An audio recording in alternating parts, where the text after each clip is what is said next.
Good evening, ladies and gentlemen. Welcome to this evening's live stream where I'll be doing some watercolor painting, and joined with me tonight is Comrade Dinosaur. How you doing, man? Greetings, comrade. How are you? I'm good. Ready to talk about Camp Cretaceous and, lay this sucker to rest once and for all. Which I actually doubt it'll actually be once and for all. I'm just going to put some music on in the background. Okay, chaos is a ladder. This thing isn't going anywhere for a while. You know that. Yeah. Thank you, Big Shark, for the $2 tip right out of the gate. That is most kind of you. Okay, so how do you want to start this, man? Because actually, I just asked you the question, but I kind of know how we should start this. First, I need to put out a kind of disclaimer. Okay? Here's a disclaimer. I understand that Camp Cretaceous is demographic target audience is not 30 plus something people. I also understand that it is meant to be taken as hard canon, right? It's meant to be taken as canon with the movies. The Universal seems to be promoting it as hard canon, which is something that I've worked on. So it is appealing to me, but it's not targeting my age demographic. So I just want to get this out of the way, because I know there's people out there who might watch this back in the future and be like, or even tonight, and be like, Camp Cretaceous is for kids, it's not meant to be for you. I hope I'm not straw-manning people's arguments there, but I have seen that around. People making that case. So I just want to stipulate right at the beginning, I understand it's not targeted towards my specific age, but it is targeted towards me as a fan of Jurassic, because it's meant to be taken as hard canon. So that way, that's how I'm going to be scrutinizing it, as part of the world of the movies. And when I discuss what I think it does badly, and I'll talk about things I liked about it, but that's going to be a pretty short list, if I'm honest, then I hope people understand that I'm coming at it from the angle of it's hard canon, so I'm going to be, I don't know, seeing how well it fits up against what I know as hard canon. Does that make sense? Yeah, and not in a gatekeeping way, or protective feels like the wrong word, to be perfectly honest. However, I'll take that. It applies to the internal logic of how the show flows. And we can get into that in more detail here in a little bit. Yeah. I'll just say this. My expectations were low.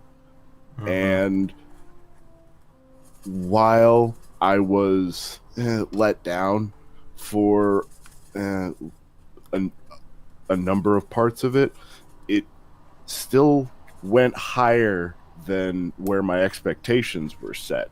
It did it was a little bit more competent than I expected it to be, and there were a few moments that did, like, it was the human moments where this season really excelled. I'll just put that out there. Ooh, we're gonna have some things to talk about. But yeah, I'm not gonna be. People might. You know what? I'm not even gonna be around the bush. I'm gonna be really harsh to this show. Like, I'm not gonna. I thought the humans were really bad in this series. Like, even the emotional parts. But we'll get to that. So just as well, people should know, obviously it says in the title spoilers, so if you don't want it spoiled and you're watching this back, then you know what you've got yourself into. You should read the title before you click the video. and also, we've both seen the entire series, haven't we? So we're going to be talking about everything. Well, at least I think you've watched it all, right? There was enough of a review in this season that I don't even think you need to. A review in this series? What do you mean?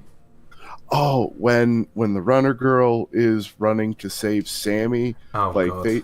They just stop every quarter mile and have her revisit in full detail every interaction she ever had with Sammy in that show.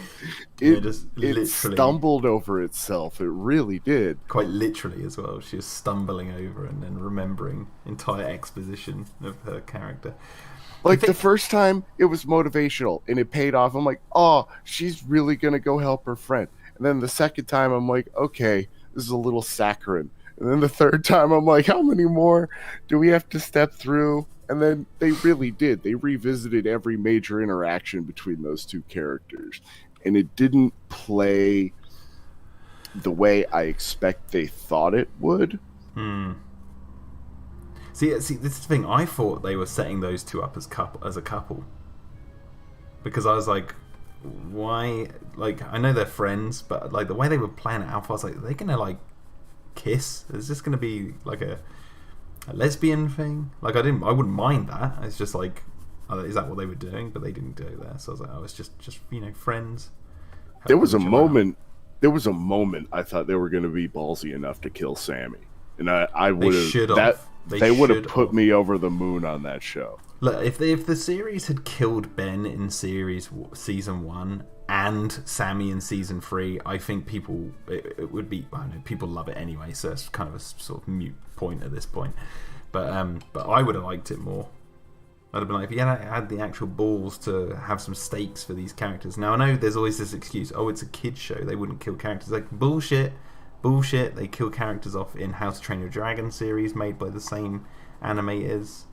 Like, having stakes for these characters, kids don't mind. This is the Jurassic franchise. These kids watch Lost World.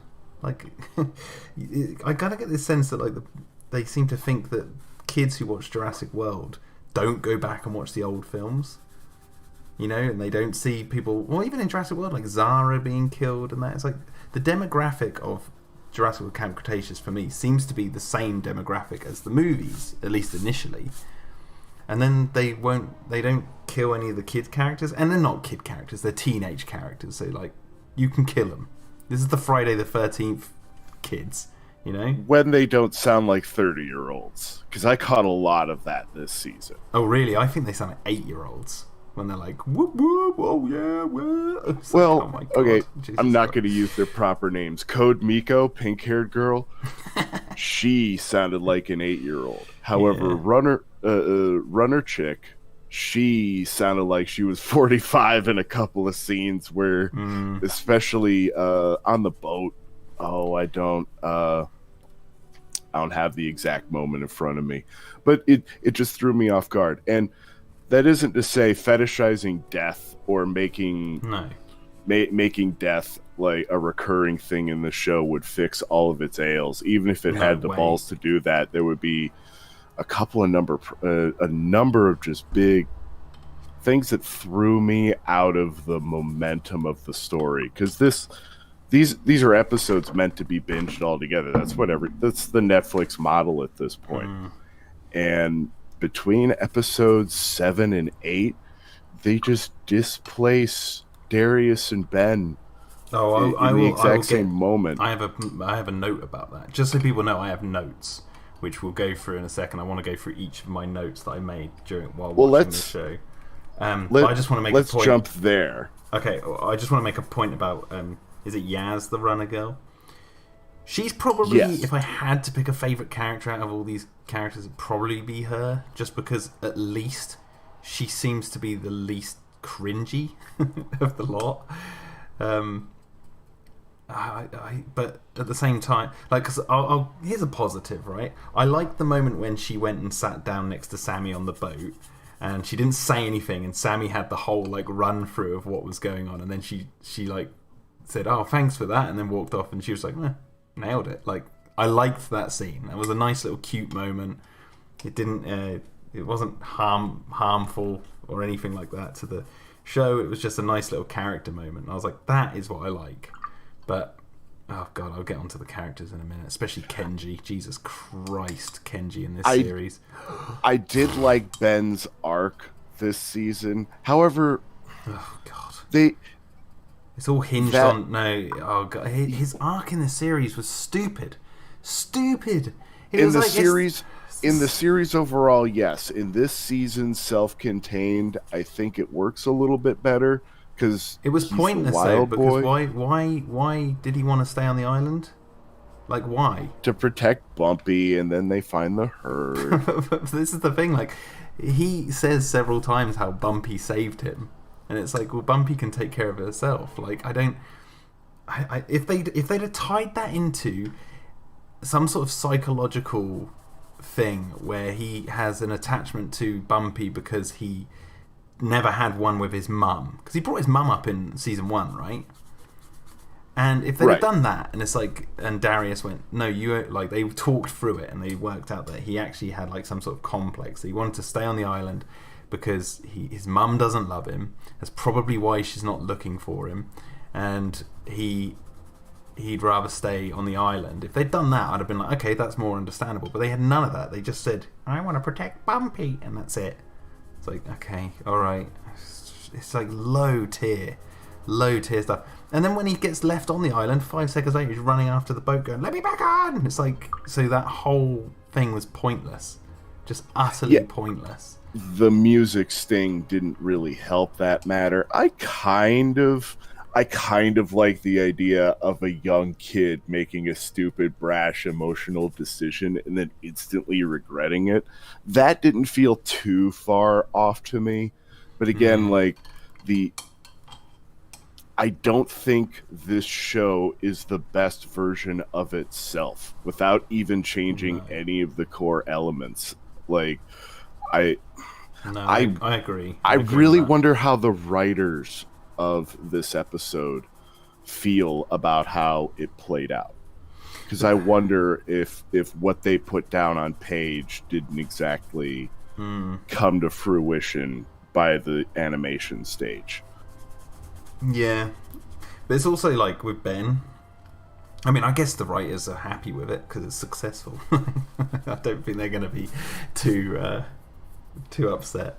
But the thing about Ben as well in this series, or this season, it's just like, it's all predicated on the fact that he's like this wild kid now, and I'm like, okay, well, I still don't accept that from season 2, so I'm not accepting it in season 3. Like, I just don't buy it. I don't buy it that he took on Toro. It's stupid.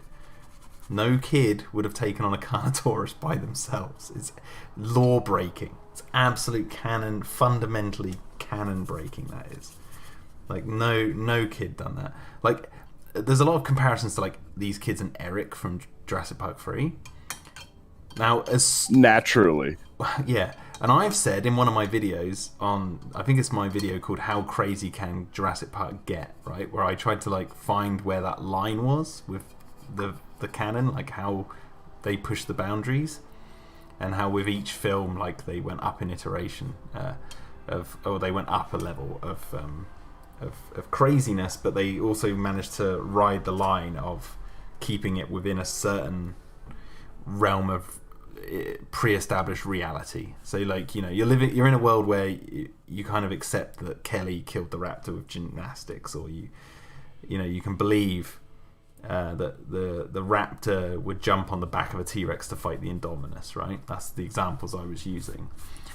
Yeah. And then I said right at the end of the video that the number one thing I would think is the craziest thing in the Jurassic franchise so far is actually a kid surviving on an island on his own for 8 weeks.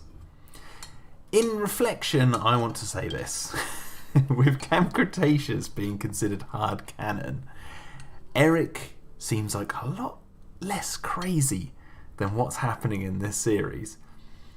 And I go back to the line that Eric said, where his mum is trying to get him to cross the bridge, and he's like, I'm going to be alright, Mum. I've been alone in a water truck for 8 weeks.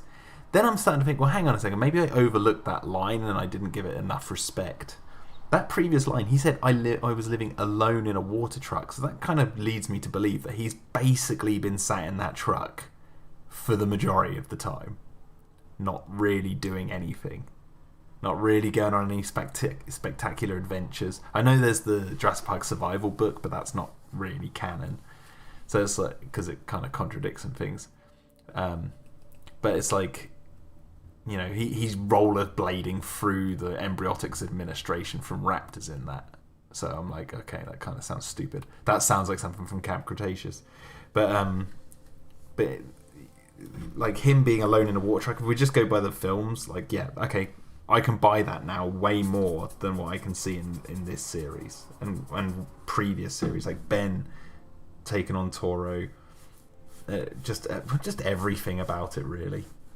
Stupid decisions the characters make. I really need to get into my notes because I'm gonna start talking about them before we even get into it. Is there anything you want to say before we do, though? Well, before we dogpile and really start cutting the meat off the bone here, chat's jumping ahead on us, but let's take a moment, point out what few positives there are, if you have any. Okay. And I think Darius is their strongest, most well thought out character, and I do like him. Everyone else around him kind of goes in and out for me, in just terms of okay, how interested am I in them in that moment, and what are they doing to solve whatever problem is right in front of them. Not Kenji, much. I actually did like Kenji's closing decision. You mean with the laptop? Yeah, and I like that specific little hang that they left for the next season, if only because it's a really strong conflict. Yeah, but with this series, they'll be hugging by the end of the first episode of season 4. Honestly, they don't linger on I anything. hope not. Everything's resolved in each episode. It's really irritating because there's so many things where they're like, oh, you want to see that play out longer, and they don't do it. I will proctor this defense. You're on the team and you're making season 1, right? And you've got one shot. And maybe they closed up on ideas that if they knew they were going to get a season 2, 3, whatever, they might have drawn out a little bit more. And again, I really am curious about the writing team. And looking at the Wikipedia, writing duties have been passed between a number of people. And some of that really shows in the warts of the show. Yeah. I mean, it's note passing between. I mean, this is more from a canon perspective, but it's there's a severe lack of paying attention to the pre-established lore. So I know that much is true, but the between themselves, on the writing teams, I'm not sure, because to me it seems very consistently crap. So I'm I don't quite see. I kind of understand how some episodes feel like filler and some feel like really poignant episodes, but that seems to be TV in general. So I don't know if that's actually. I didn't really look at the names of who wrote what, so I can't really speak to that too much. But hey, here's some positives, right? There's a shot of the E750 roaring. It's a wide side shot of it roaring as lightning flashes outside their base. That was a pretty cool stance for the creature to take. Kind of like that. Man, you could tell, especially in the last couple episodes, a lot more budget went into the E750 than it did the people. There were moments it looked like the Telltale game. When they were in the car, it was a little, when they were in the first car with Blue, and again whenever they got into cars, I feel like they just handed it off to the B team of animators. I'm sorry. Yeah. I kind of get that. What's with that? It's didn't they take the handbrake off that Jeep when Blue was attacking and it went up and over a rock? Yeah. What the hell happened there? The physics of it just didn't make any damn sense. They're just the plot goes this way. Yeah, exactly. I was what the hell's happening? Okay, let's get into my notes, because I honestly don't really have. I said one positive, which was the E750. I said the positive of the Sammy I don't. There's not really much else I like. I'm going to be honest. The E750 design is interesting, but I'm kind of just. It's kind of pointless. Like, I didn't see the point of the E750, but we'll get into that because that's a whole subject, isn't it? But anyway, so let's get into my notes because, okay, point number one, okay? I don't want to spoil it by putting it up on the screen. Point number one, where are their parents? I really wanted to ask that a little bit earlier, but... It's been 6 months. Where the hell are anyone looking for these kids? Where's Dave and Roxy? Where's Darius's brother? Where's Kenji's dad? They're in court suing over their deaths, and they had been buried for 6 months. Wouldn't that have been interesting to see that? Like, to cut away from the island, to actually introduce new characters in the form of their parents. Like, we have a cutaway. Like, the whole way I was watching this, I was like, God, if I was writing this show, we would have subplots where it's cutting away from the island to the parents and how they're dealing with this. And you would also get some world building because you'd see on the news what's happening with Maserati Global. You'd have the emotional payoff of the parents of these kids coming together and organising a kind of like what can we do to go save them, because no one believes they're alive, and maybe one of the parents is accepting that they're dead, but then one of the other parents is like, no, they've got to be alive, and then they consult the past, and they're like, look, we all know what happened in 2001. It's not a good idea. Like, it's like you can really play into the wider canon and world building through and a scene like that would definitely help display the passage of apparently 6 months. Mm-hmm. Yep. Yeah. Exactly. So I'm like, but the whole time I was watching this, I was like, where the frick are their parents? Like, my wife pointed it out. We were watching it, she pointed it out, and then as soon as she said that, I could not stop thinking about it for the rest of the show. I was like, hang on a second, yeah, where the hell are their parents? What are they doing? Like, why is no one looking for these kids? They'll get an episode at the top of season 4. Maybe. Or it'll be right at the end of whenever they finish season 5, or however many seasons they're going, where they meet their parents, and it's like, oh, we thought you were lost, and not one of the characters will go, why the hell weren't you looking for us? Like, you know we were on the island. You know the island fell. You know we weren't at the rescue point. What, did you just think we were dead? It's like, if you did, like, that's stupid. Kenji's father isn't dead, is he? He didn't die in the park, right? I have no idea. I don't think so. That's the one I find most unbelievable. The guy, the resources, and the situation, his familiarity, having his own penthouse. We can get onto Kenji in a minute, because I've got him in my notes, because I need to talk about his character in depth. God, Jesus Christ, it's so irritating that he's there. And again, the only reason those questions really get beckoned is the 6-month time frame.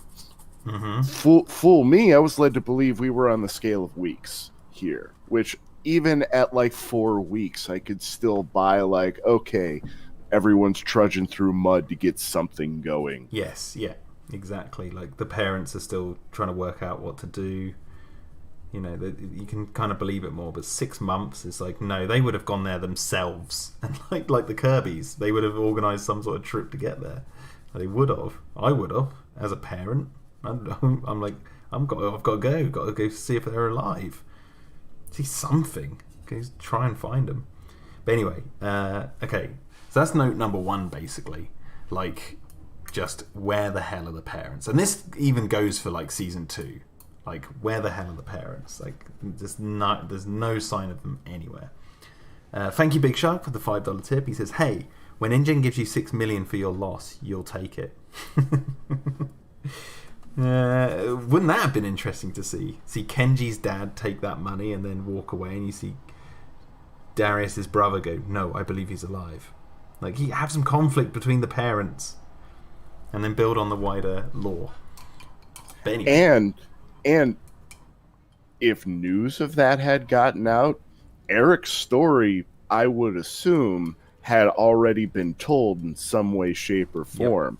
Yep. So everyone would be relatively aware. It's not impossible. The resources on this island for kids to hold out here. There's more resources on this island compared to what Eric had. Like, a lot more. See, this is what I'm saying. Like, if the creators of the show, if they wanted to really make this hard canon, there's so much they could do with it that's, like, interesting and can play to, like, tying everything together or, like, building upon what we already know, but they just don't do it. They just don't do it. Like, it barely scratches the surface, and it's really irritating. Anyway, that's note number one, okay? It feels like a rough draft. Like I said, it doesn't feel like the best version of itself. Well, it's annoying because Jurassic Park 3, in the very first episode of Season 1, Darius finds the resonating chamber from Jurassic Park 3 in the game. So it's like the story of the Jurassic Park 3 is a thing in the story. It's like, they all know about it. You've already established that. Right, okay, so my next note. Why did they build a raft?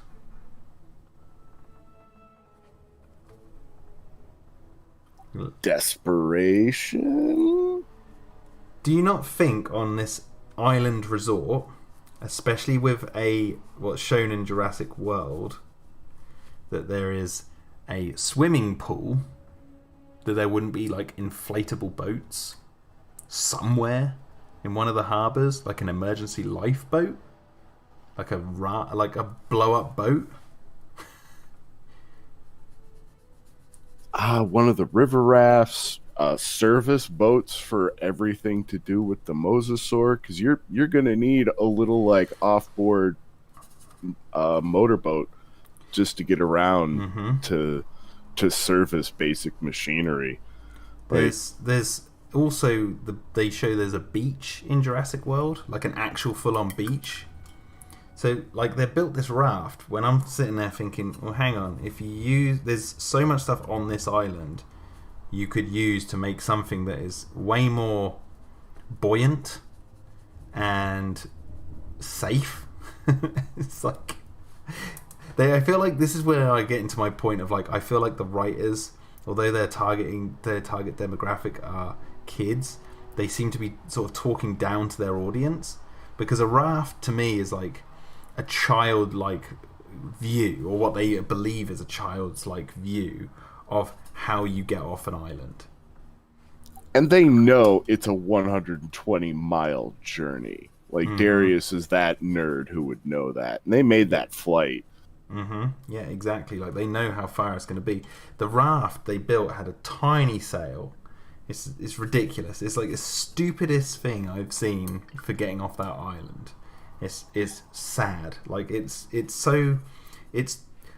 I hate to use the word cliche, but it's so cliche it's laughable, because it doesn't treat the audience as like smart. Like, you want these children who are watching the show to think smart, to be like, to make them think outside the box a bit. And a raft is like stupid. It wouldn't work because it's too flimsy. There's no safety.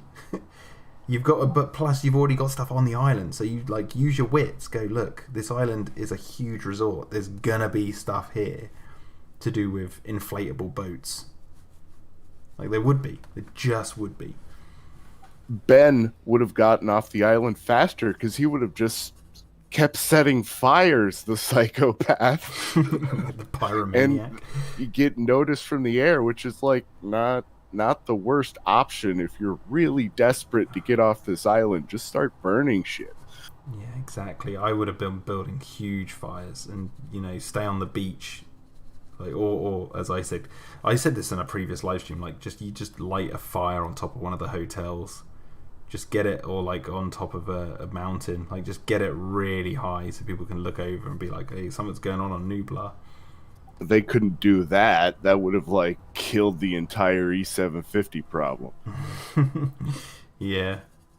Okay, but my point is that, like, obviously they build a raft because they want to show that the kids are trying to make an escape attempt off the island, and it's like fair enough. But at the same time, again, it falls into like if this is, it feels like you're just not thinking what's on the island, or at least not addressing the fact that this island had a lot of stuff going for it that these kids could have used and made it a little bit more interesting. They left potential on the table, and like we could script doctor it all day long. Like they could have used the raft to go get the yacht, because the yacht was just floating that far out, but not like floating away. That would have been an interesting little like introduction, and have all the same elements and work roughly the same way with the exact same payoff, and actually be interesting. Yeah. Okay, so here's the thing, right? Speaking of boats, here's my next note.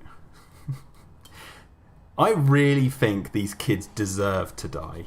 Like, they actually deserve to be eaten because of how stupid they are. Like, how idiotic these kids are. I feel like Darwinism really needs to play a role here. They have fuel for this yacht they've just recovered. Tim and Mitch's... Is it Tim? I can't remember now. Tim or Mitch's yacht. Whatever that is. Right.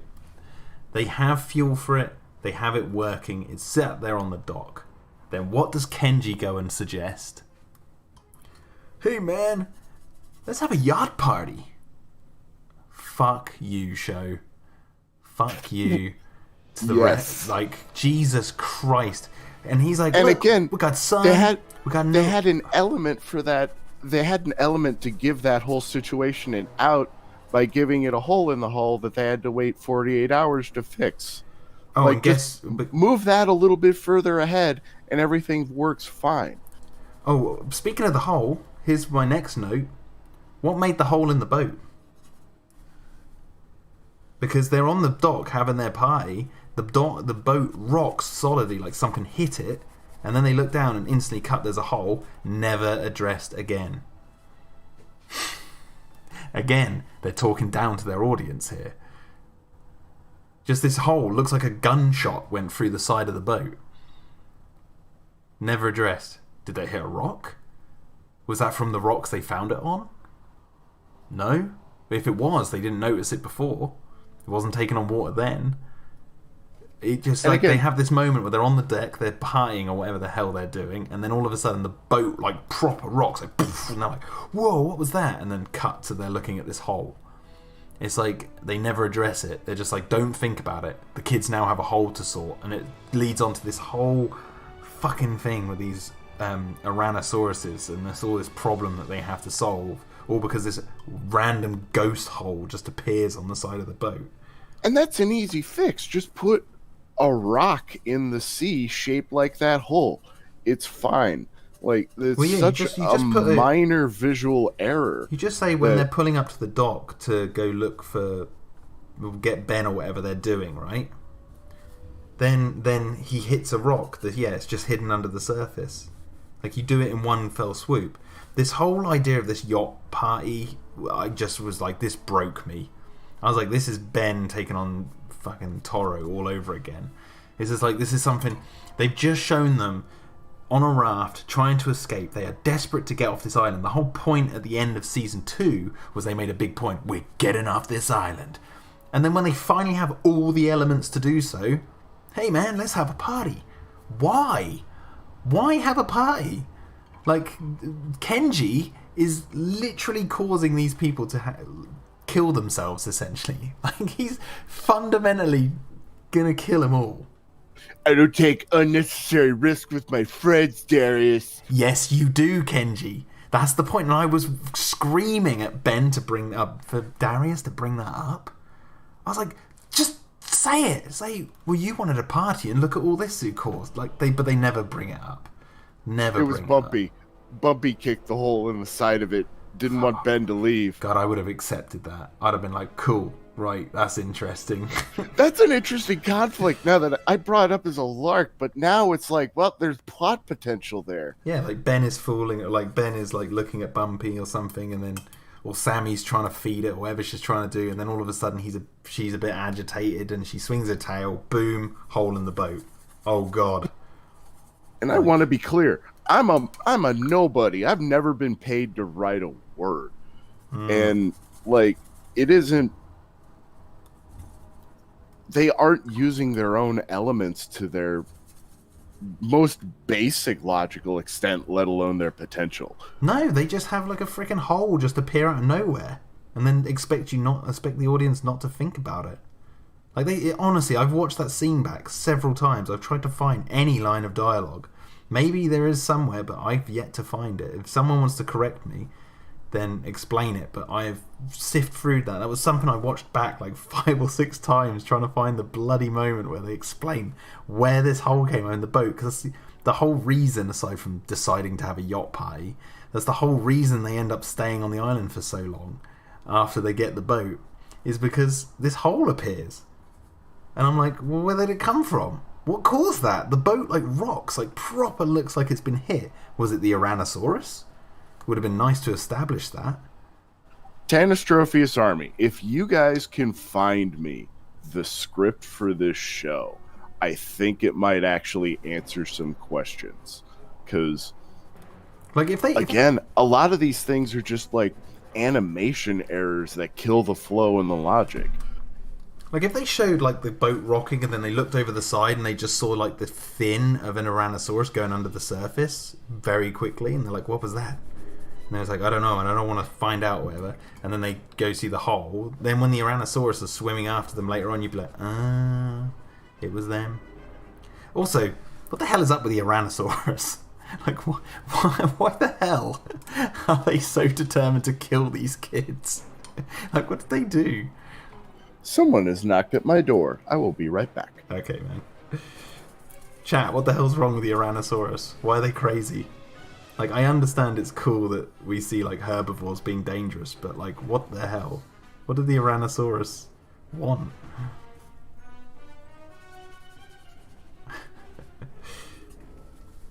See what you guys are saying. I'm not answering any questions, David, tonight on anything but Camp Cretaceous. So save all your questions.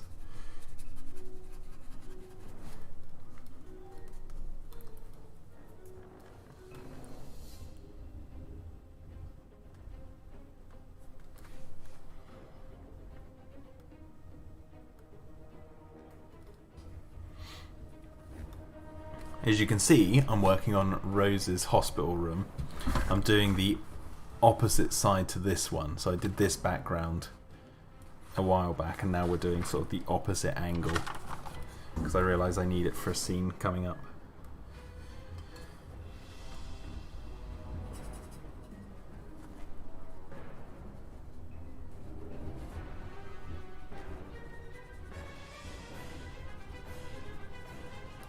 Is the music too loud? Can you guys hear Comrade Tanistropheus alright?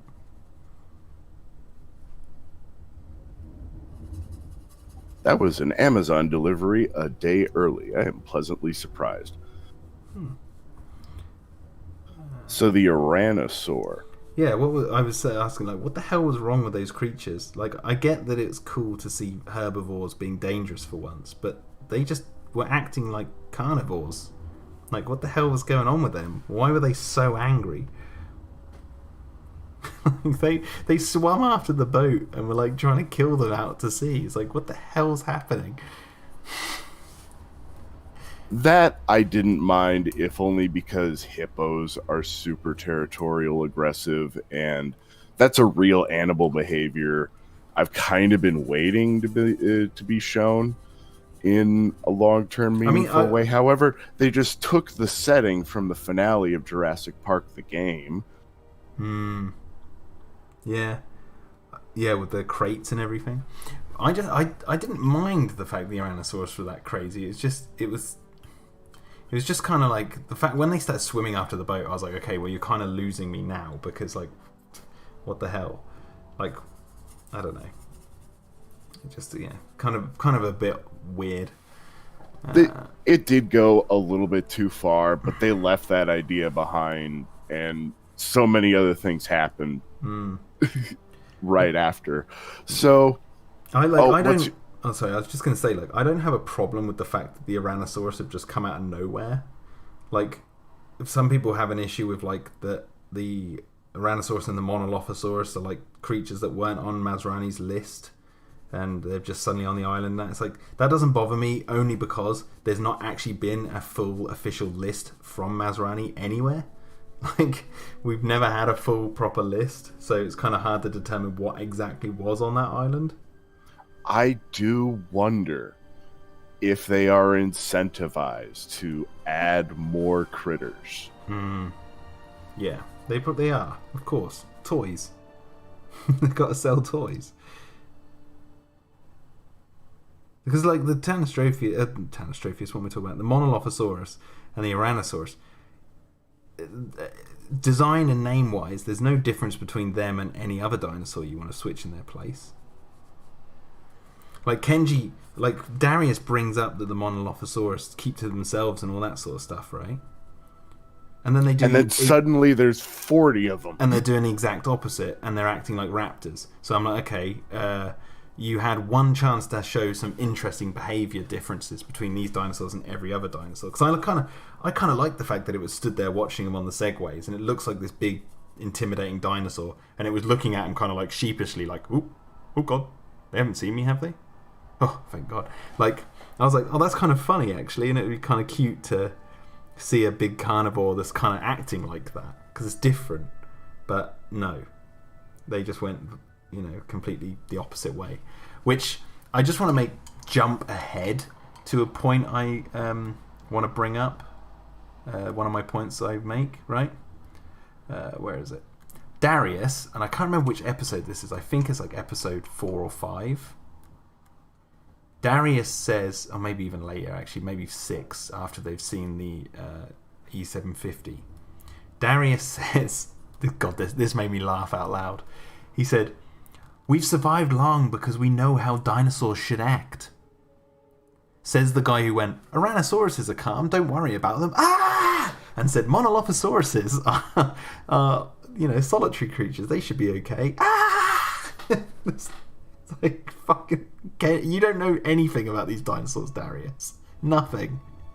Everything you've said in this series is wrong. He knows exactly what to do around Blue, though. Yeah, exactly. Like the one animal he shouldn't know anything about, because only Owen was the one who was like, knows how to understand Blue. And then Darius does the how hand thing. It's like, yeah, how do you know how to do that? Owen's research is secret. It's away from public eye. There's a reason their raptor cage and that was, off to the side. Again, it's not like they didn't have the opportunity to show them watching a clip of, even on Wu's laptop, of any of that stuff. Yep. They had opportunities to tie up their own internal logic so many ways. Mm-hmm. Yeah, exactly. It's just one of those things, again, where it's like, okay, you're just not sticking, like as you said, to this logic that you're establishing. That's that's why I'm saying, like, when you say Darius was good, I'm like, Darius, they don't even address the fact that, like, the other characters could have pointed out that as soon as he said that, but they didn't. And I was like, okay, well, now you're forgetting what your writings show. And this happens more than once, by the way. I've got notes on it. Okay, so go back to where we were on my list. I wrote, what made the hole in the boat? Just a mystery. Never, as far as I know, never been answered. My next note kind of ties back into the yacht party scenario. I've written, Kenji seems to be their undoing. Because everything Kenji suggests or does is against the interest of the group. When they go to his penthouse, he's just lounging around, trying to get him to look at his hot tub. It's like, dude, just for 5 seconds, will you actually act like you want to get off this island? Like, it's just awful. Yeah, and then, later, before he turns on everyone else, when he's supposed to be gathering supplies, and they don't even show him dicking off well. No. They just reiterate the same scene like 4 times in a row of him calling to bother Darius. And it isn't even him.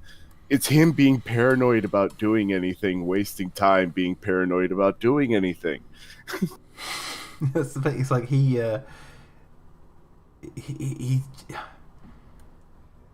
doesn't help. Like, everything he does.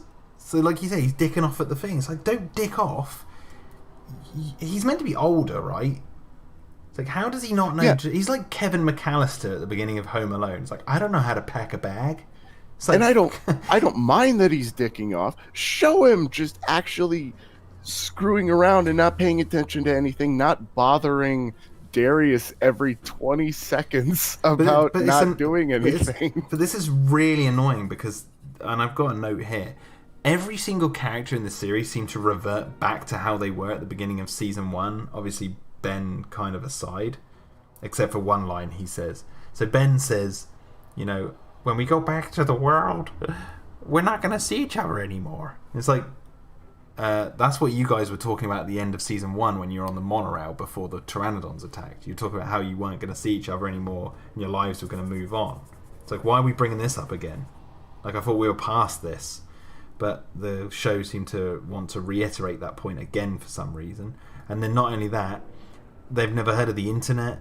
I was watching the Gaming Beaver watch this live before earlier, and he was bringing this up when he watched that bit. He was like, hang on, well, they've got the internet.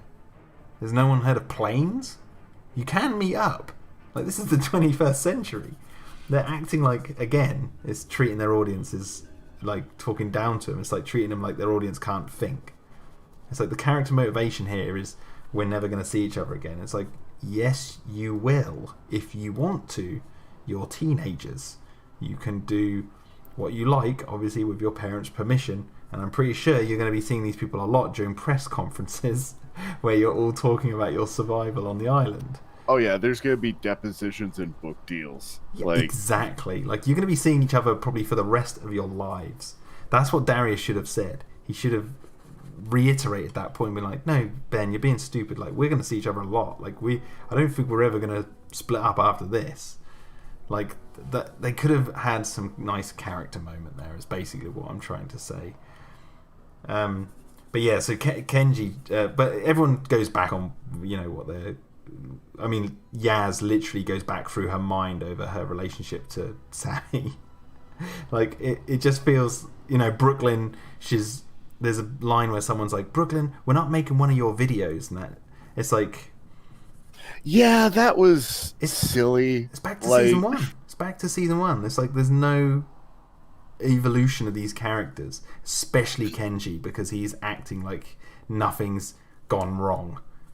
It's like he's back at the camp before everything went to shit, acting like that. And it's like, dude, you should be desperately trying to fix this situation. But anyway, I don't mind Brooklyn being a vapid Snapchat thought, but the way they play it is all the key phrase is that she keeps using unboxing as a verb, and that's what sets Sammy off.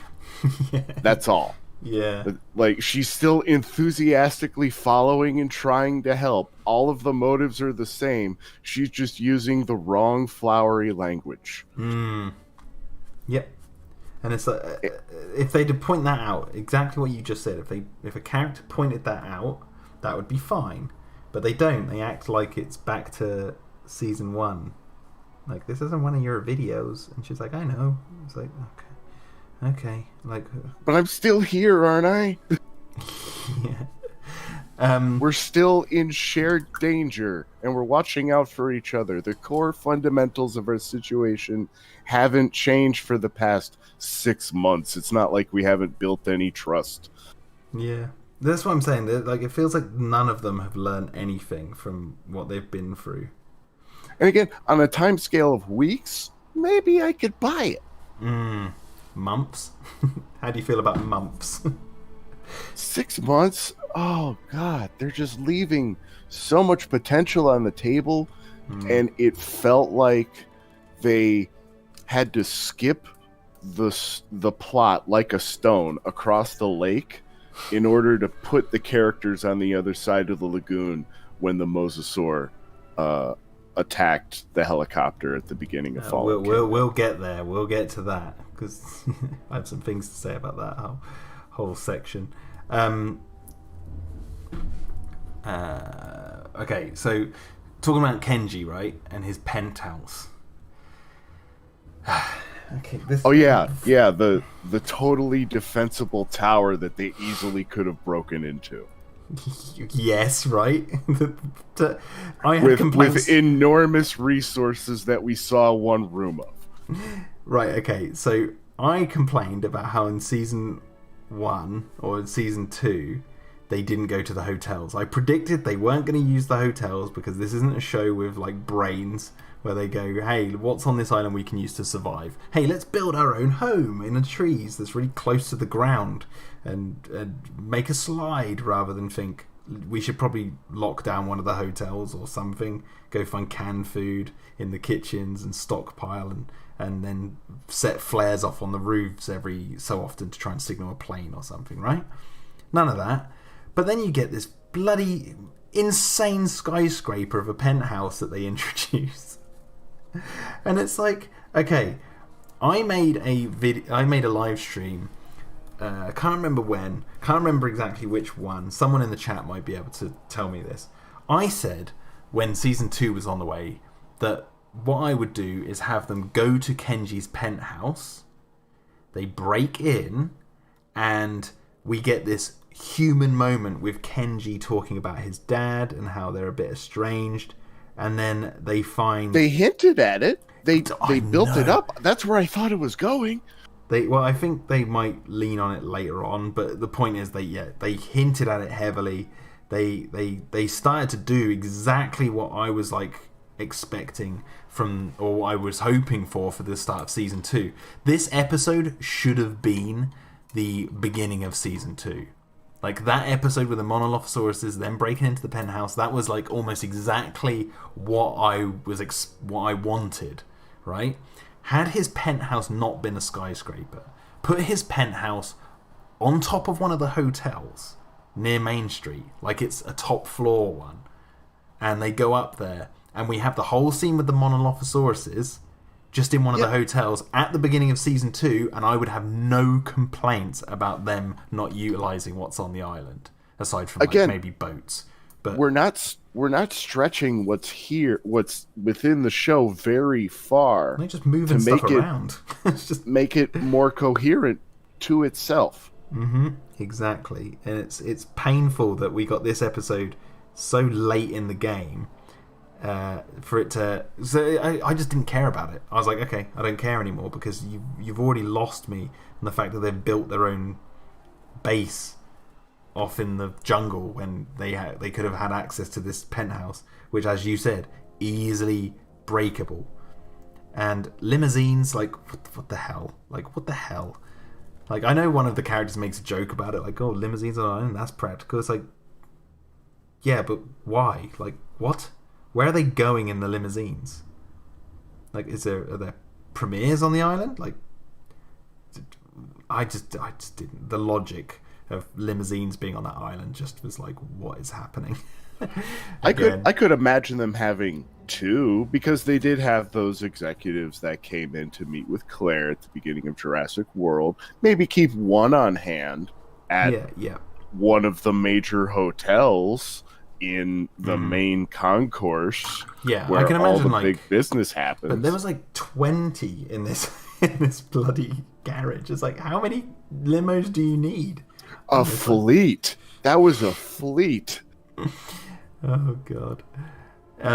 Okay, so Kenji's penthouse should have been episode 1 of season 2, and should have been at the hotels. Like that's my note.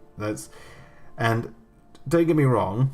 I liked the golden Sinoceratops head in his room, but wouldn't it have been nice, because that's quite a nice nod back to season 2 when Darius sees the severed head of a Sinoceratops. Wouldn't it have been good to have Darius look at that thing and just look at it and go, and just kind of remember, and then like sort of walk away. Because I was like looking at it, I was like, oh, you've got two Sinoceratops heads, both with different contexts. One's this lavished gold head that's there for show. One is the severed head of the real thing. I feel like there was something there they missed. And it kind of felt like they just had the same asset, which was the Sinoceratops head, the same CG asset from under the cloth of Season 2, and they just turned it gold and went, there you go, there's a prop we can put in his room. Similarly, with Sammy looking through the photo book and her getting really, really, not maudlin, just sad and dour. They built up like a real moment there, like, oh, what are they going to do with this? And it's like, I wonder if Manticore is going to totally destroy my life. Valid concern, but I think you got bigger fish to fry at this point. Yeah. And it does. Your family think you're dead. They're not coming. The setup. Yeah. Like, here's the thing, right? Any problem with Manticore that could be on the horizon is already gone. You never returned with the samples. Jurassic World fell. Your parents are in whatever trouble with Manticore already. Right? Yeah. And was that drone the exact same drone that Manticore had that came in and saw the E750? I think that was Woo. Right. That's kind of what I thought, especially later, because I didn't expect him to pop up. I don't really know what's going on with the drone. Obviously, that's something they want to reveal later on. If it's Manticore, we'll find out later on down the line. But I'm just like, I'm not really fussed. We'll find out when we find out, won't we? But yeah, so I'm just like, I think they missed something with this Sinoceratops head and the parallels between that and what we saw in Season 2.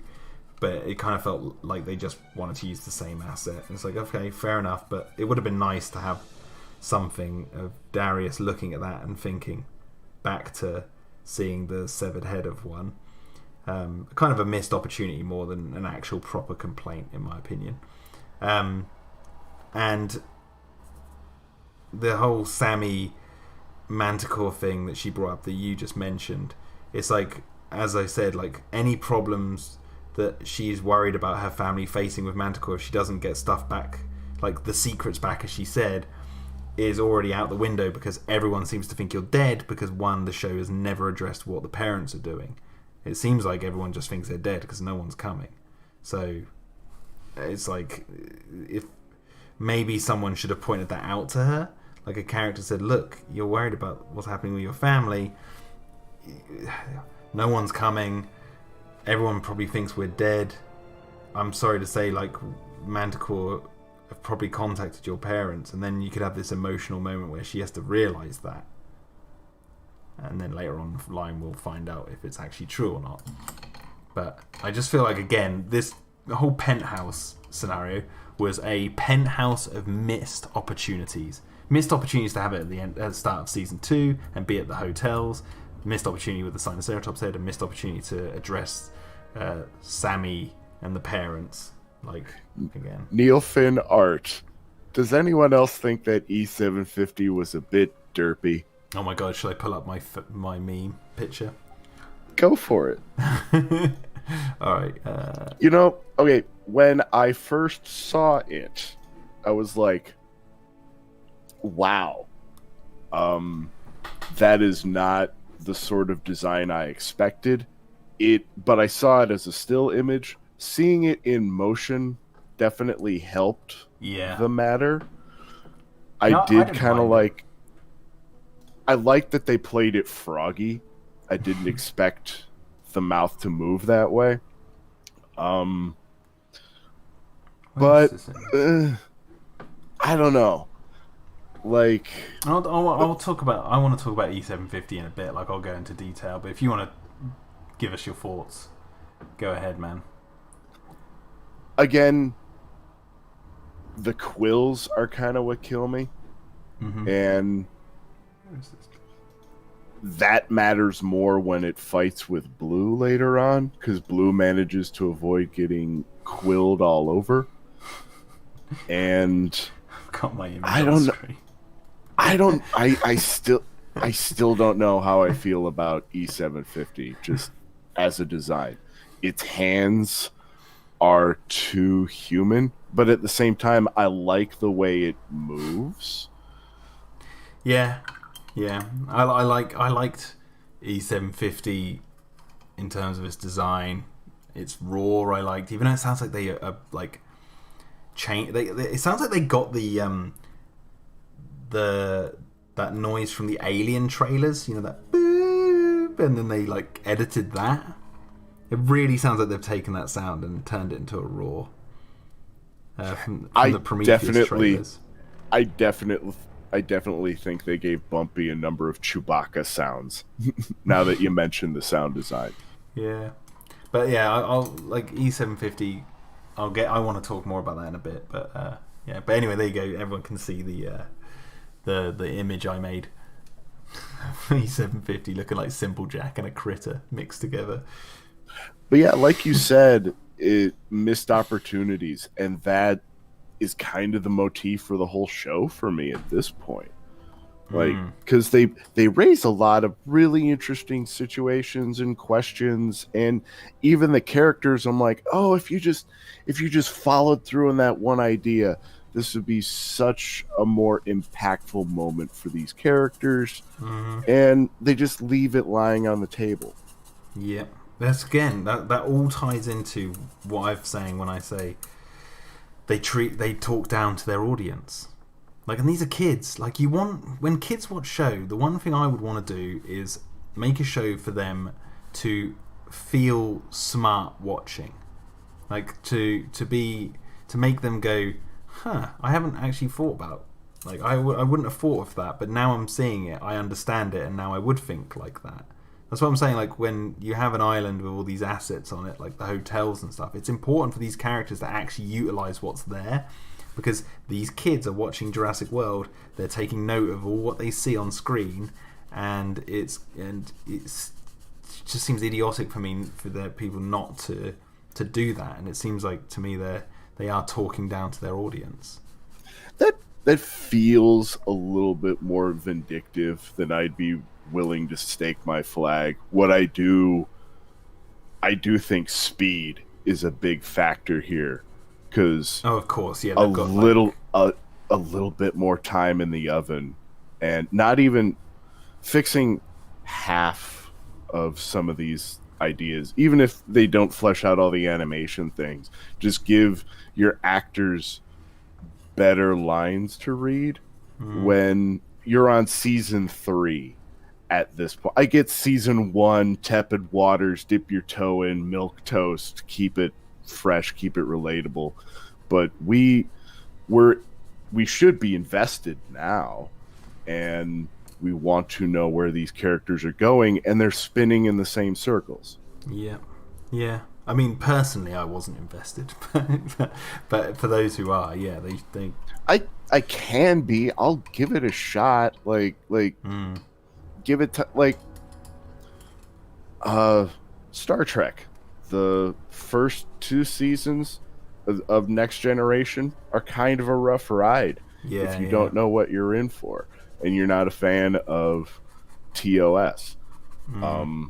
But if you give it a little bit of time to grow and a little bit of time to develop, like it could turn into something really, really good.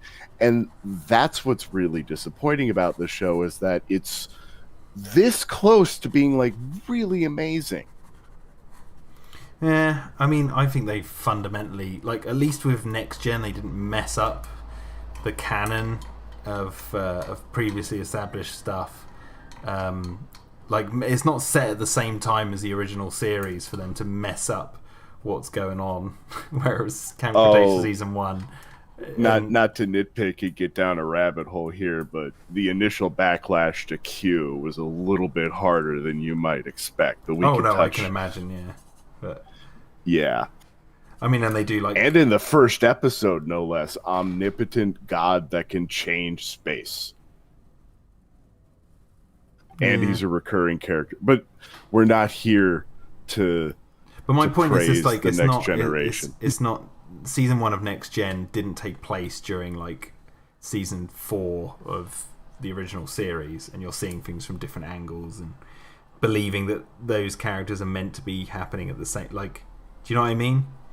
Whereas like Camp How- Cretaceous, it's like you're watching things happen in season 1 at the same time as it's meant to be in 2015. And to me, I'm just like, and this speaks to the whole Fallen Kingdom thing as well in this series, in season 3. Is like, I just fundamentally don't believe that these characters are playing out in the same universe as the movies. Like, I don't believe that Sammy and Darius or whoever's watching the opening of Fallen Kingdom take place. Like, I just don't believe they're off to the side somewhere watching. Like, I get it's cute for the show, but I'm like, nope, that doesn't work. I don't think the Rex would have left that situation. Oh, don't get me started. Don't get like. Well, I've got notes on the Rex. I don't want to jump too far ahead, but there's something I need to say about the carnivores in this whole series. I need to actually transfer this over to Photoshop. I liked the compies. I thought they made the compies fun. Yeah, compies are alright. Yeah, they're okay. Not too bad. They're not the worst. I could totally buy them totally being into coins and stuff. Yeah, I can get that. Okay, so my next note, actually speaking of the compies and the coins, is actually the visitor center. This a lot happens in that visitor center, doesn't it? Yes. So 1 second, I'm just going to organize my setup because I need to change to Photoshop, and this requires changing my setup a bit. So bear with me. But yeah, the setup between the penthouse and the visitor center was, for one of those moments, I was actually compelled. Like, oh, the compies stole the compass, and they're not afraid of the compies anymore. They know how to deal with them. Mm-hmm.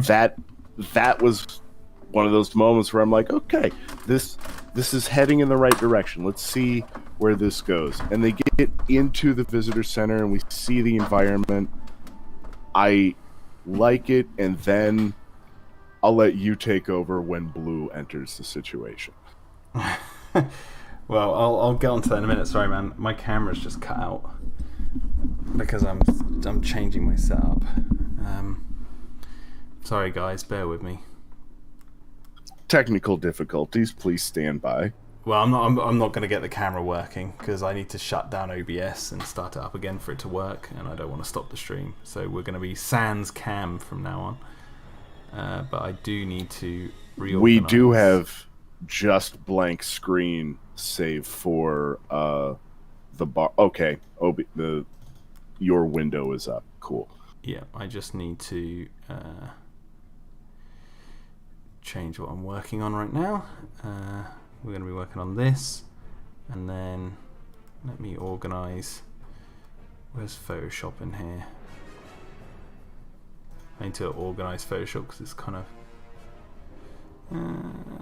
we'll put it like that because yeah, that'll do.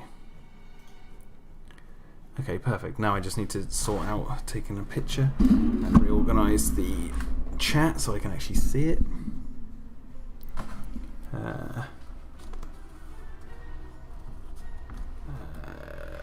Right. Say, what were you saying about Blue?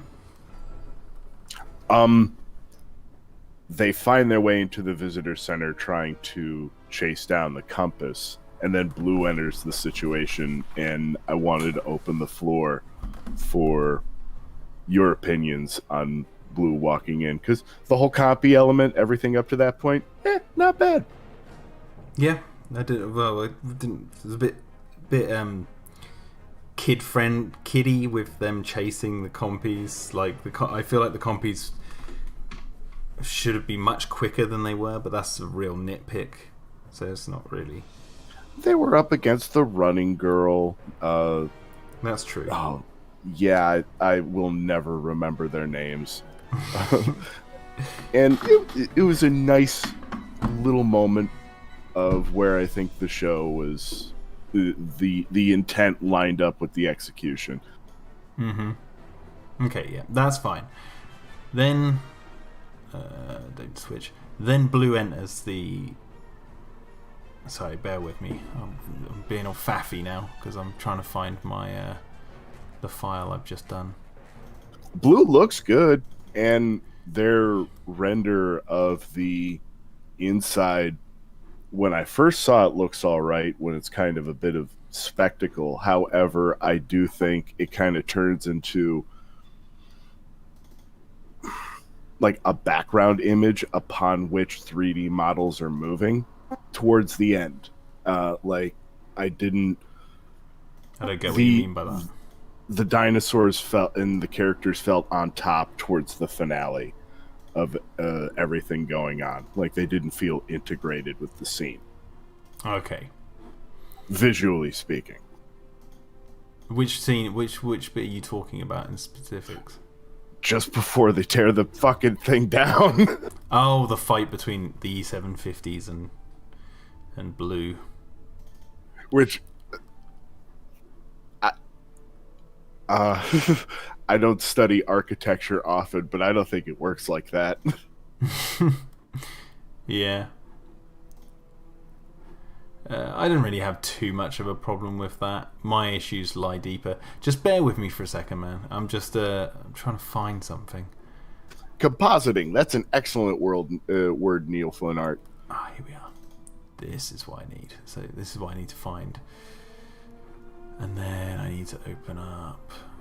That wasn't bad. The Cyan Rainer Tharm, however the hell you say your name.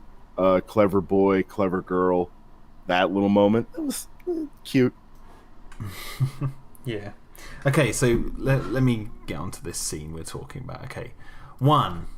Alright? The T-Rex skull that they show Blue stand on, the Indominus crushed it in Jurassic World. So again, they're not paying attention to the pre-established canon. It sounds like a nitpick, but I really think that speaks to a fundamental flaw with one of the biggest flaws of this series is they're not paying attention to the little details that make people like myself care about why this should be hard canon if they're going to do stuff like that. If you the doors weren't knocked off from the Rex attack from Jurassic Park the game. That's already retconned in Jurassic World, so like, I know that doesn't bother me so much. But the skull should have been crushed. You have another dinosaur skeleton in there, but you could have used that skull. But how about this? The entire wall of the visitor center where the Indominus burst through, which just so happens to be in the exact place where that scaffolding was that they were climbing up to try and get the bloomin' compass. I didn't even consider that. The Indominus bursts through that entire wall, smashes the T-Rex skull, destroys that place inside, and then when they go in this show, it's like nothing happened. I was sitting there thinking, how are they doing this? Like, oh god. It's awful. It's so bad. It's like, I don't like it. I did like Nefinart is saying don't go full Brysonator on us. Like, no, I don't like it when the map in Fallen Kingdom was different. I complained about that. That's one of my only complaints of Fallen Kingdom is I hate when they do stuff like that. Like when they go against the what's the word I'm looking for? When they go against the continuity, it's annoying. It's like that's what you can't take hard canon seriously if they don't do that. They don't keep consistency. And they just play loose with it. It's like it makes it really hard to care that it's hard canon. It's fine to have fun with the show in such a way that it's like a comic book, like the Jurassic Park comic books that came out in the 90s. It's like, yeah, okay, I'm fine with those. They're fun little, fun little comic books. Don't take them too seriously. If Camp Cretaceous was like that, I have no issues whatsoever. But because it's like being marketed as this is hard canon with the movies and everything, it's getting rave music now. That's when I'm like, okay, well, I'm taking issue with it. So the Indominus bursts through an entire wall, smashes the T-Rex skull, and those things are basically intact in this series. Okay, well, you've lost me there because that's it's stupid that you just don't even want to like make a version of that. The T-Rex skull is much more egregious on that front. Having a wall out, again, that's just an easy visual fix. Just a but hole. they wanted that shot of the Rex skull. So that's where they flagrantly just ignored shit that happened on screen. But it's also like they've got another skull. There was 2 dinosaur skeletons. Like, you just, because it's not a T-Rex skull, you can have, I think it's the Elasmosaurus or whatever it was. Like, just use that. Just use that skull. It's there. No one would complain. People would think it was really cool to see the other skull, I think. But anyway, that's where I have my issue. You said you liked Blue. Blue looked good. Blue looked okay, but she's got this weird like ridge on her head. Like, she looks like one of the JP3 males. Like, it's kind of weird, and I'm like, I don't know why they've given her those, because just they've got the Rex. The Rex looks great, except for no scars, which is like, Jesus Christ. But the rat, like, all the other dinosaurs look fine, but the rat Blue just doesn't really look like Blue. So yeah, there's that. I just wanted to make sure that was said. Yeah, and then you've got the whole like Blue nesting in the visitor center, right? I take issue with that, mainly because, was she nesting, or was that just a frequent hunting ground because that's where she knew compies were? well, I'm saying nesting because the characters say she's nesting. Okay. So I'm going off of what the characters say. Because they need that as their emotional wedge to save Blue from being trapped under the plot truck. Well, yes, and also like it broke me a little bit more there, because it broke me away from caring about the show as much. Mainly because, how many times does Blue nest? Okay, so Blue's nest in Fallen Kingdom is the where the tour car is from Jurassic Park. Like, in the production of Fallen Kingdom, that's called Blue's Nest. Like, that's how we knew it. That's how it's known in the making of, if you watch it. It's like, this is Blue's nest. No, she moved there because her old nest got totally annihilated. That's fine, but at the same time, it happened just so happened to be another Jurassic Park location that she nested at. It just seemed to be like a bit samey, and I'm like, I don't know, I don't like that. Like, had they not said that it was Blue's nest in Camp Cretaceous, I'd be fine with her hunting around there.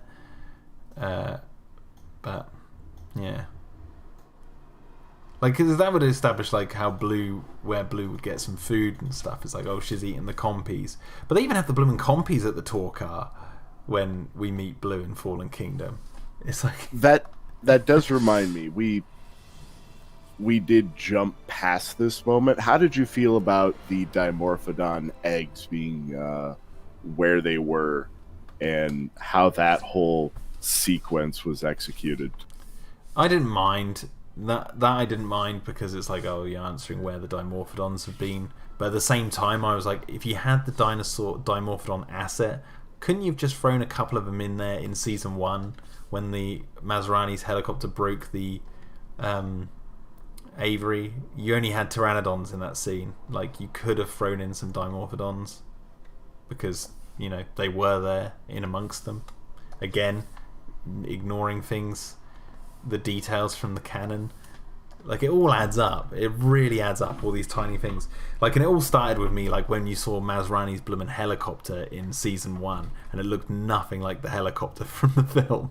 And it's like, okay, was this a licensing issue for that helicopter? Because you'd think Universal would then fight to have that helicopter in there, or you just make it slightly tweaked, but it looked completely different. So, you know, the Dimorphodons, I didn't mind the Dimorphodons being on top of the mountain or whatever. I was like, fine with that, didn't really care. But at the same time, you could have used them in season 1. Like, you had the assets. You're telling me you have the assets for the Dimorphodon now. So, and again, a lot of it feels like a consequence of speed. We got to get this going. We've got this helicopter over here. Plug it in, Jimmy. Yeah. And what's annoying is, like, they have the ACU 6-wheeler truck or whatever. Like, they have that truck design. They're allowed to use that. But then when they come to like finding the other ACU truck in season 1, it's just like this generic black van that looks nothing like what we've seen in the films. And it's like, why don't you just use the truck that actually looks like the one from the movies? And they give him Camp Cretaceous colours, and it's like, okay, that's fair enough, but at the same time, can we get one with a blue stripe? Can we get ones that actually look like they were on the island from the first film? From Jurassic World, sorry, not to get confused with Jurassic Park. But yeah, so like, there's only so many of these, to quote, nitpicks on what things are designed like that I can handle before I'm like, no, every single one of them now is building up to really breaking the law for me, because you have the whole visitor center not destroyed. Now, I want you to be careful before you set a number on this, because you got to weigh that against how many Jurassic misconceptions you've done.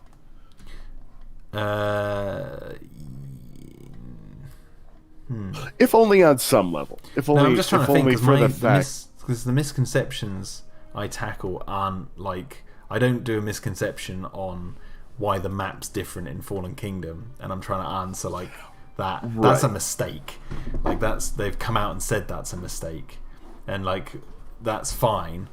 But I was also annoyed at that. I've made it very known that like, that map in Fallen Kingdom I thought was just bad. Like, why did they do that? Like, that's awful. And that to me, like, I'm a canon guy. Like, if you want to make a canon, you want to make a solid canon, make a bloody solid canon. Don't be all loosey-goosey with it. That's where, like, I really feel like that's where, for me, and the reason I like this series of movies and stuff, like, it will break down when things like that happen more and more often. And the fact that Camp Cretaceous, like, I can easily write it off because it's an animated show and I don't have to take it as canon, which I don't. But the movies, when it comes to the movies, it's more fundamental to like get it right for it to work, I think. So the map in Fallen Kingdom, I was really upset by that, but because I was like, oh, this is really stupid. It shouldn't happen. It's a really easy fix. But Camp Cretaceous does this thing like a million times all over the place for all these different things. Yeah. And easy no one fixes. Easy fixes. The vast majority of these things are just move an asset around, refine it, or change a line of wording. Mm-hmm. Like, even the map in Fallen Kingdom was an easy fix. Even that was an easy fix, but they just didn't do it. And the thing is, it's like I remember famously when a trailer for Fallen Kingdom came out, it showed a shot of Main Street and it had like those like buildings with the amber squares on top, like on Main Street. Yeah, like, it's glass amber squares. Well, in the trailer, some fans on Twitter noticed that one of them was still intact, even though in Jurassic World a pteranodon flew through one and created a hole. So they went back and changed it to have a hole in it. Something as tiny as that they went and did. But then all of this stuff they're just letting fly. They did that for the first Jurassic World as well, not for lore consistency, but just to sharpen the look of the Mosasaur, because they released a trailer and the reaction was bad, and they're like, nope, we're going to go in, we're going to sharpen it up. Yeah, and this is the thing, like, if Camp Cretaceous really would have, I don't know, I don't want to, like... The elements are there for it to be not just good, but outstanding. And they veer away from it, or just like visually fit with what we've known and not break canon. Like it's all there, and they just don't do it. It's so irritating. But anyway, we're getting off on our sidetrack. But anyway, point is, the visitor center, I was kind of fine with the way it looked until they went inside, and I was like, "There's the Rex skull. The wall's not smashed in." No. I'm just going to double check, actually. I'm going to pull up an image of Jurassic World screen caps. I want to pull up. Oh, wait. Neil Finn asks, Jack, do you know the seasons were basically done one after the other? Man, you can tell they do not have enough time to really let these things kind of germinate or execute on their own ideas. But this is what's annoying, right? They're made one after another, but they've obviously been making stuff at the same time because they need to. Season 2 was being made when Season 1 was being made, right? That much is clear. So Main Street is in Season 2, but they don't have Main Street near the Mosasaur paddock in Season 1. Like, they have a shot where the camera pans across the Mosasaur Lagoon and you can see jungle all in the background, and then there's the Mosasaur Lagoon facility, the stadium. But Main Street should be right there, but it's just not. So, but they have the Main Street asset. They have the Dimorphodon assets. It's just so irritating. They have them all there. Just use them. I'm just trying to see where the Indominus broke in through the side of the visitor center. Yeah, that visitor center is way more overgrown in the movie than it is. Yeah, there's not even scaffolding there. It's not even scaffolding there. Yeah, the Indominus. Even the skull's the wrong way round. The skull of the T-Rex in the movie's upside down when the Indominus crushes it, and in Camp Cretaceous it's back to being how it was, but the right way up. Anyway, yeah. My point is, these details. Maybe it's like up. Resident Evil, and they made another visitors center and cloned Malcolm and Grant and Ellie and redid the whole thing just to see if it would play out the same way. Yeah, just see if they can repeat history. Okay, so my next note. Let's move on. Point is, didn't care about the visitor center in the end. My next note is, we survived this long because we know how dinosaurs should act, said Darius. Of course, we've already talked about that. He doesn't. He doesn't know how the dinosaurs act because he was wrong about the Monolophosaurus and the Ouranosaurus. Okay, this is where it gets a bit complicated because I need to really watch back some of this clip, but maybe you can share this clip of this show. Sammy and Yaz, are watching the Woo videos on the computer at one point. Yeah. And when they find the secret facility. Yes. And Woo says that the Scorpius Rex is the first genetic hybrid. Now, I want to clarify to everyone out there that that's fine. I had some people message me on Instagram saying, doesn't that contradict the Spinosaurus being a hybrid? I've never confirmed that the Spinosaurus was a hybrid. I said that we've written stuff on the websites that could allude to that, or it's up for speculation, so it's open to any interpretation. It seems now that this, air quotes, hard canon of Camp Cretaceous has answered that question now. So I hope to never hear that bloody question brought up again. Okay?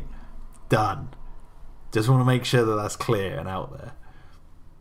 Because so many people are messaging me about that, and it's if you just read what we've written, it's speculative. There's no answer. No one's ever said right or wrong answer. And I know Spinosaurus the King will be happy now. Also, he says that Masrani wanted to cancel the E750 project because it was too ugly.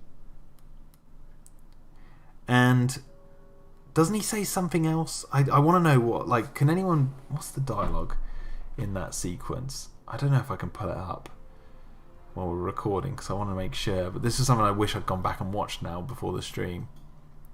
Just realised. I don't know if you can, dude. If you give me a moment, I believe I can pull it up. Okay, cool. Because I just want to know exactly what he says Masrani said to him. Because I've written notes here.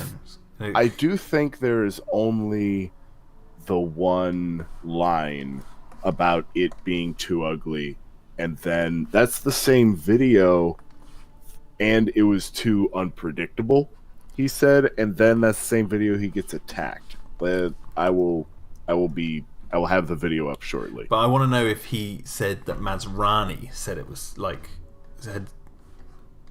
said that it was too unpredictable. That's what I'm trying to answer.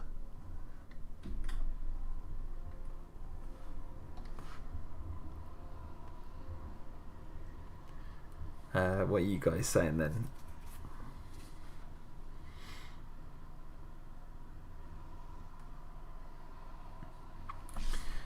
Cyan says it's almost like the show is made by people who don't care about Jurassic Park and Jurassic World. I think they care about them. It's just they just don't really care.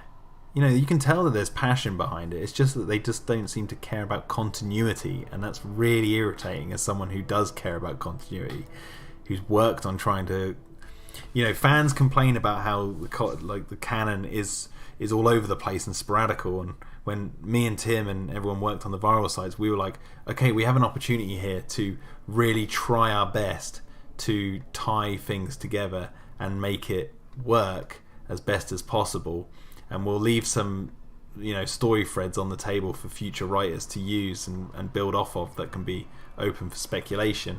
Now, I know the show hasn't really changed anything of our writing, but at the same time they're not keeping consistent the world building that's already been established. Be fine. Oh god. Alright, you got it. You're getting up on your end. I'm seeing it now. Yeah, this isn't coming through on stream, is it? Yeah, it is on my end, but don't worry, it should be fine. It's before Eye of the Storm. Yeah, this is it. So, if you just mute it, and then then get to where they look at the footage. Are you just going to put subtitles on? I just really want to know what he says.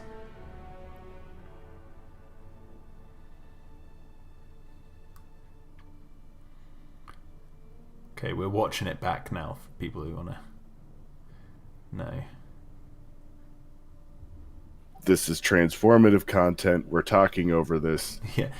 I'm delighted to announce that the E750 project is a complete success, says Wu.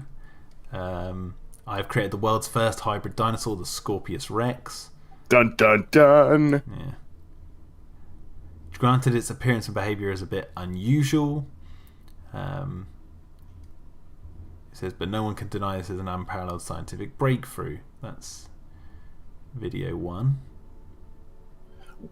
We're giving this particular scene scrutiny, if only because it has the most repercussions on everything else. Look, Mr. Masrani was not pleased, called the Scorpius too ugly to put on display. Still, I shall continue my work undeterred. Okay, so then he says this is log entry 257. The Scorpius Rex's mind has turned out to be as fragmented and unpredictable as its body. One moment placid, the next extremely aggressive. Shame we didn't see more of that, actually, the placidness. I remain confident that I will, and then it comes in, right? Okay, we can stop it there. The reason I bring this up is, right, so Masrani says it's too ugly to put on display, yeah? That means Masrani's seen it. That means Masrani is more involved in the Scorpius Rex's creation, right? Yeah, theoretically, it was going to be pitched to Verizon, right? Like that. No, that's what we're being led to believe. No, because Masrani sent Wu a memo saying, "I want something bigger and cooler and more teeth." Right? Why would he say that after seeing the frickin' Scorpius Rex that has the most teeth ever? Like, it has teeth on its back that shoot poison.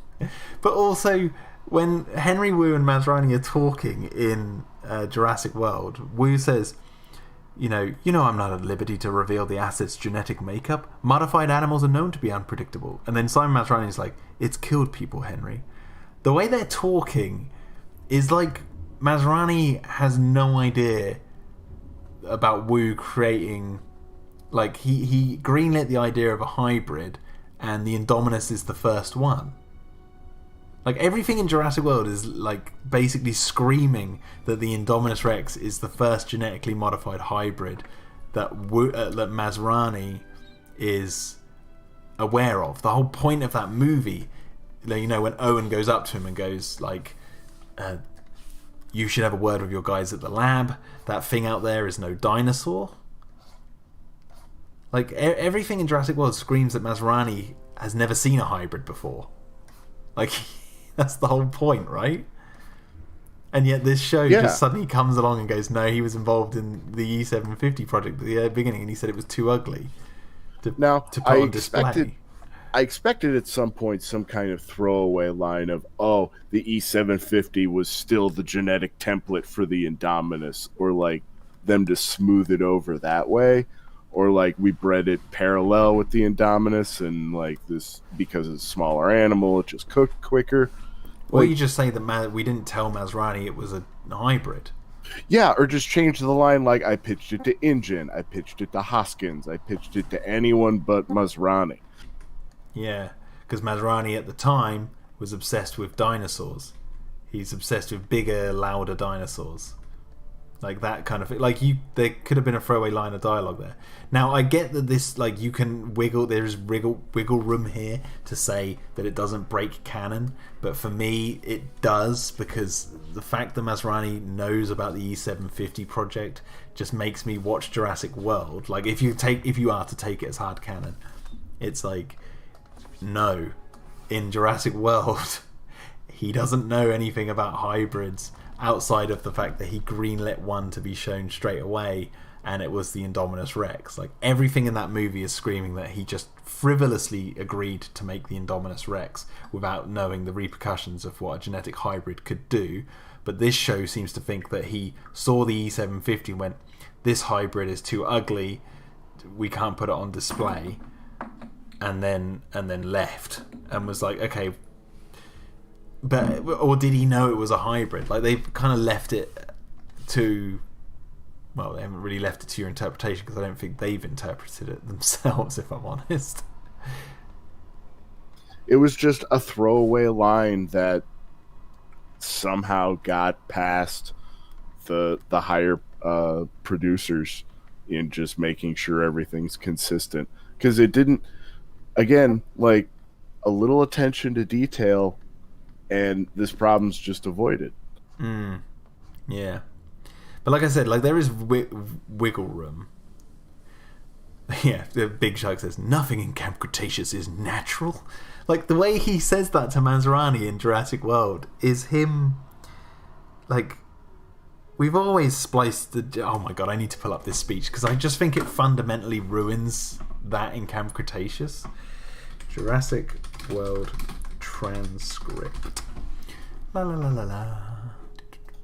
Right, let's get this. This is me now, going after Camp Cretaceous, going after the throat. And this line is so important because it's one of the core theses of the franchise. When you really put spurs to like what this story is trying to accomplish, other than big spectacle and make some money. Like, if they wanted to make it so Masrani, like, because he says here, right? He says to Wu, because he says it hid from thermal technology, and Henry's like swallows his tea quickly, surprised, and says, "Really?" And then Simon Masrani says, "How is that possible?" Wu stands up and he says, tree frogs can modulate their infrared output. We use strands of their DNA to adapt it to a tropical climate, but I never imagined... And then Masrani says, who authorized you to do this? And then Henry's like, you did. Bigger, scarier, cooler. I believe the word is used in your memo. You cannot have an animal with an exaggerated predator features without a corresponding behavioral traits. Now, just jump back to that line. Who authorized you to do this? Henry Wu would have said, had the E750 project been a thing, he would have turned around and said, you did, back during the E750 trials. when we were trying to hybridize these dinosaurs. Like, there would be a mention of this thing somewhere along the line. And then Masrani says, after he says, with the corresponding behavioural traits, Simon Masrani goes on to say, what you're doing here, what you have done, the board will shut down this park, seize your work, everything you've built, and Hammond won't be there to protect you this time. And then Henry Wu says, all of this exists because of me. If I don't innovate, someone else will. Simon Masrani says, you will have ceased all activities here immediately. And then Wu says, you're acting like we're engaged in some kind of mad science. It's like, had he known about the E750 project, this conversation would have happened so much earlier. So much earlier. But what we're doing here, what we're doing is what we've done from the beginning. Nothing in Jurassic World is natural. We've always filled the gaps of genome with the DNA of other animals. And if their genetic code was pure, many of them would look quite different, but you didn't ask for reality, you asked for more teeth. And then Simon Masrani yells, I never asked for a monster. Henry Wu says, monster is a relative term to a canary. A cat is a monster. We're just used to being the cat. Nowhere in their private conversation do they mention E750 here, which I'm not surprised, obviously, because when Jurassic World was being made, this storyline never existed. But when they're retconning backwards, they need to take this conversation into account. And again, it's not hard, and it doesn't destroy their plot any to fix it in any meaningful way or make it line up. It's like the fix is just so easy. Change one line of dialogue, one name in one line of dialogue, or just post dated after the Indominus Rex. It grew pretty quick. Like, it's not he said it's the world's first genetic hybrid. Like, that's him. Like, I get the idea that he's like secretly working on trying to hybridize dinosaurs, and this is the first one that found success. I don't mind that. That's fine. My problem is mentioning that Masrani saw it. Like, that, to me, I'm like, okay, well, this kind of really goes against what I understood to be the case of Masrani's involvement with hybrid dinosaurs that was established in Jurassic World. It really seems to me that in Jurassic World, according to all the dialogue, that Masrani has never seen a hybrid before. He underestimates what a hybrid is, and he knows nothing of, like, Wu splicing things together, because that's why he's confused by it. That's why when Owen says to him, you should go speak to your people at the labs, that thing out there is no dinosaur, when he's talking about the Indominus, Masrani does that exactly. And the fact that there's no conversation between them about E750, even though it leads me to, I have to kind of, if I'm to accept this as hard canon, I have to go into the mindset of Masrani just didn't know that E750 was a hybrid. So then you go into, well, what did he think it was? And I just wish that Camp Cretaceous Bloomin' explained that. Like, I wouldn't mind Masrani seeing it if they explained why he didn't think anything of it. Do you know what I mean? Like, there's ways of connecting it to the previous established canon. And the annoying thing is there's ways, again, to have avoided it in the first place. They could have one line or the other, but they couldn't have both. Yeah, exactly. Sick Triceratops in the chat says it perfectly. They've tried to do a Lockwood with the E750, but forgot to write in the reason for why it's not mentioned. Exactly. Like, Lockwood, they explained why we've never heard of him before, and why, Hammond didn't mention him. Like, that, it's obviously some people don't believe that, but that's fine. But at least they've given a reason, so you can play around with that idea and be like, okay, how does this fit into the wider canon? Whereas this, it's like Masrani saw this monster and didn't question it. Like, did he know it was a hybrid? Like, there's so many questions here that I have that I'm like, okay, well, I don't know. My mind starts to melt at this point. or maybe Claire was lying. It could just be, or someone was lying in an earlier movie. But again, we're working too hard against the pre-established lore rather than helping it, fixing engaging the problem in front of you, or even thinking about it. And again, like, this reads as a consequence of get this shit out, get this plot written, just think of something. It's got to be dramatic, it's got to be punchy. Yeah, and that's the thing as well. Like the going against. What did you just say about pre-establishing canon? The pre-established canon. You said it's going against it.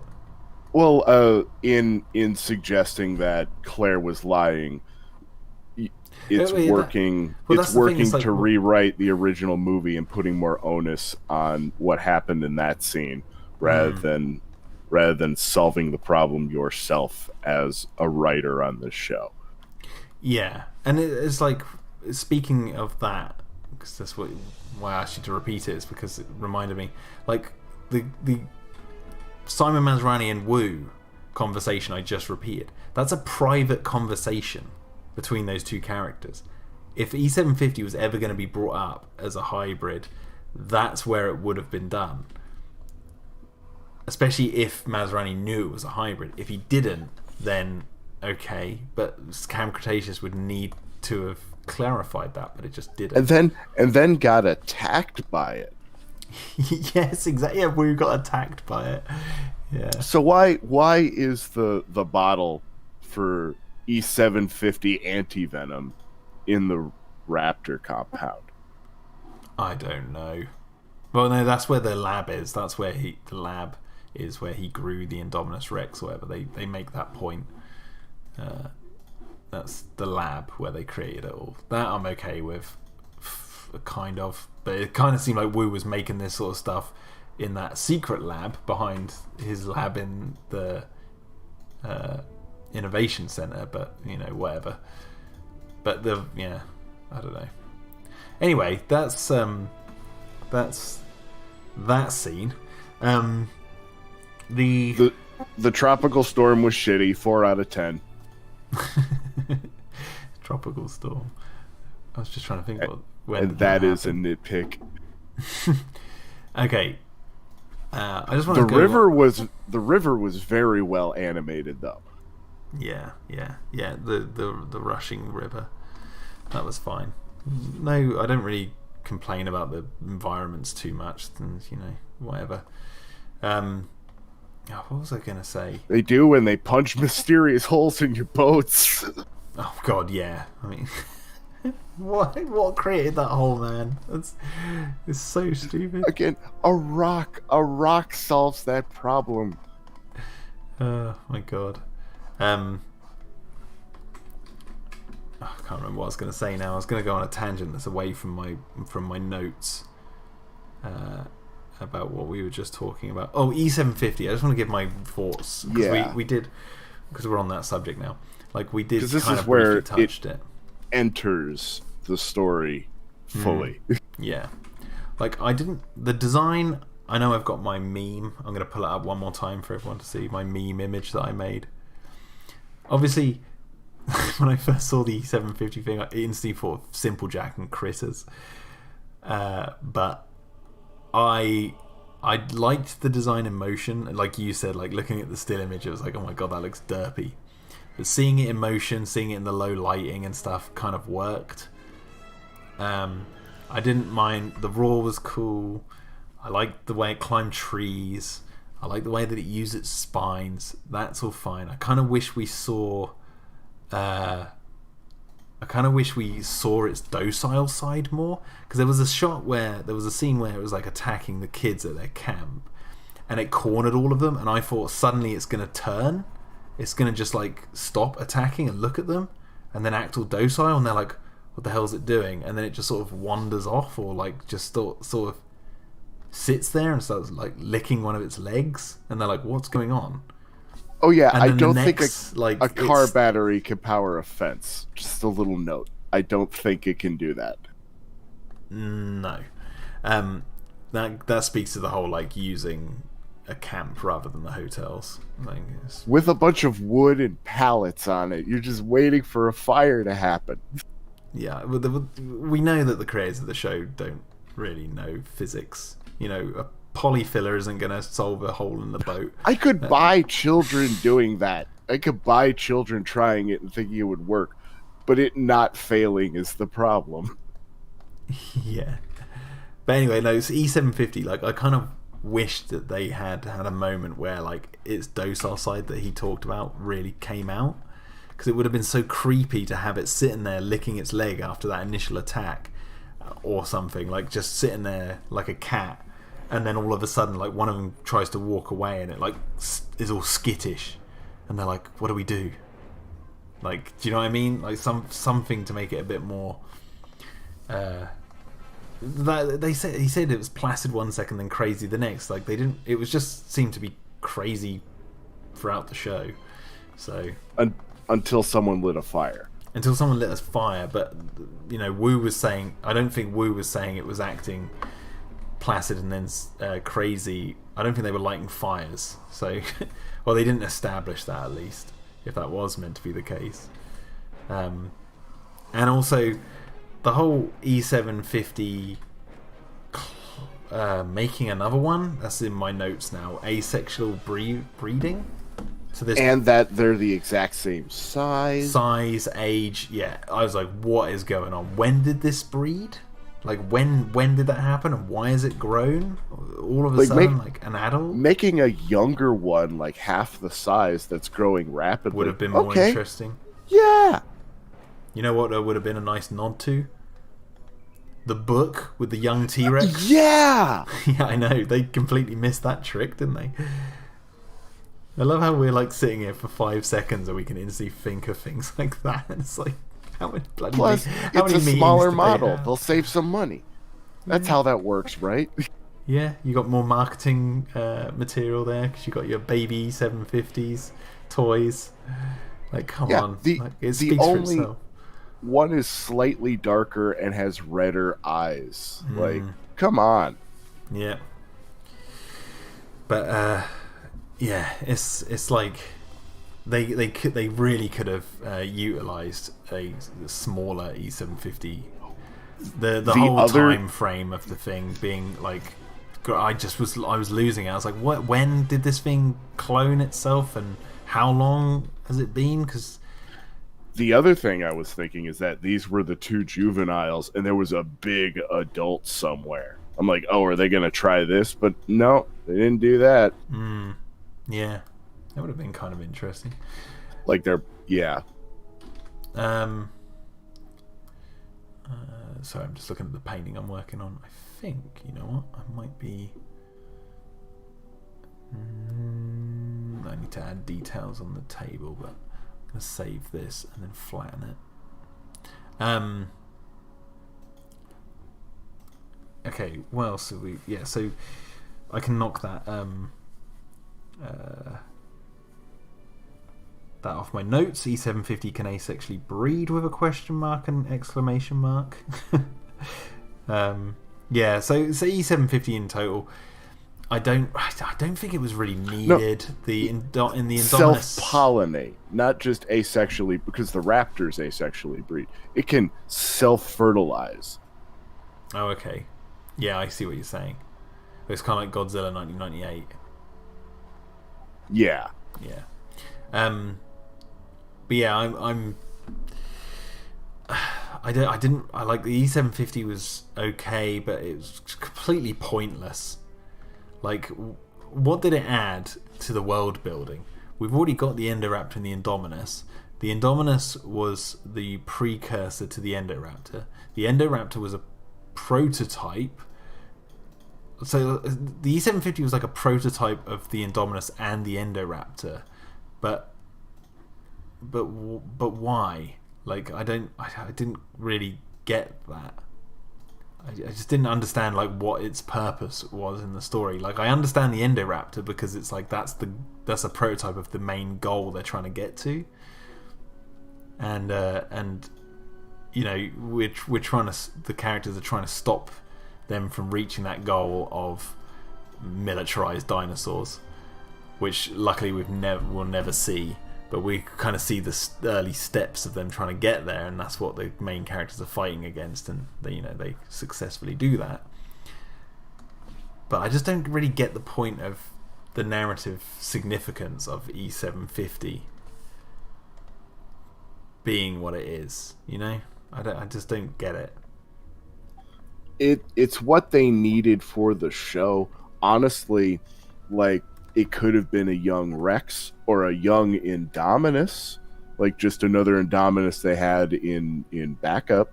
Or the sibling that she ate. Like the sibling survived somehow. Yeah, or they just printed another one because they're like, this one's looking a little sketchy. Yeah. Yeah. And the show doesn't lose anything for making that change.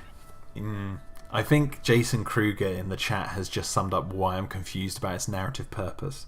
He says, okay, so in Jurassic World, they were talking about making mini versions of the Indominus. That turned out to be the Endoraptor. But then they introduced the Scorpius Rex, which is a mini version of the Indominus. So I'm confused. Exactly. My point Another exactly. Indoraptor. That would have been cool. And then suddenly, like, Blue's it suddenly recontextualizes Fallen Kingdom to where Blue's not afraid of the Indoraptor because she's already fought one. But no, that misses the point. In Jurassic World, they're trying to make a mini Indominus. Like, that's their goal. They're like, Hoskins says, imagine that one, but a fraction of the size.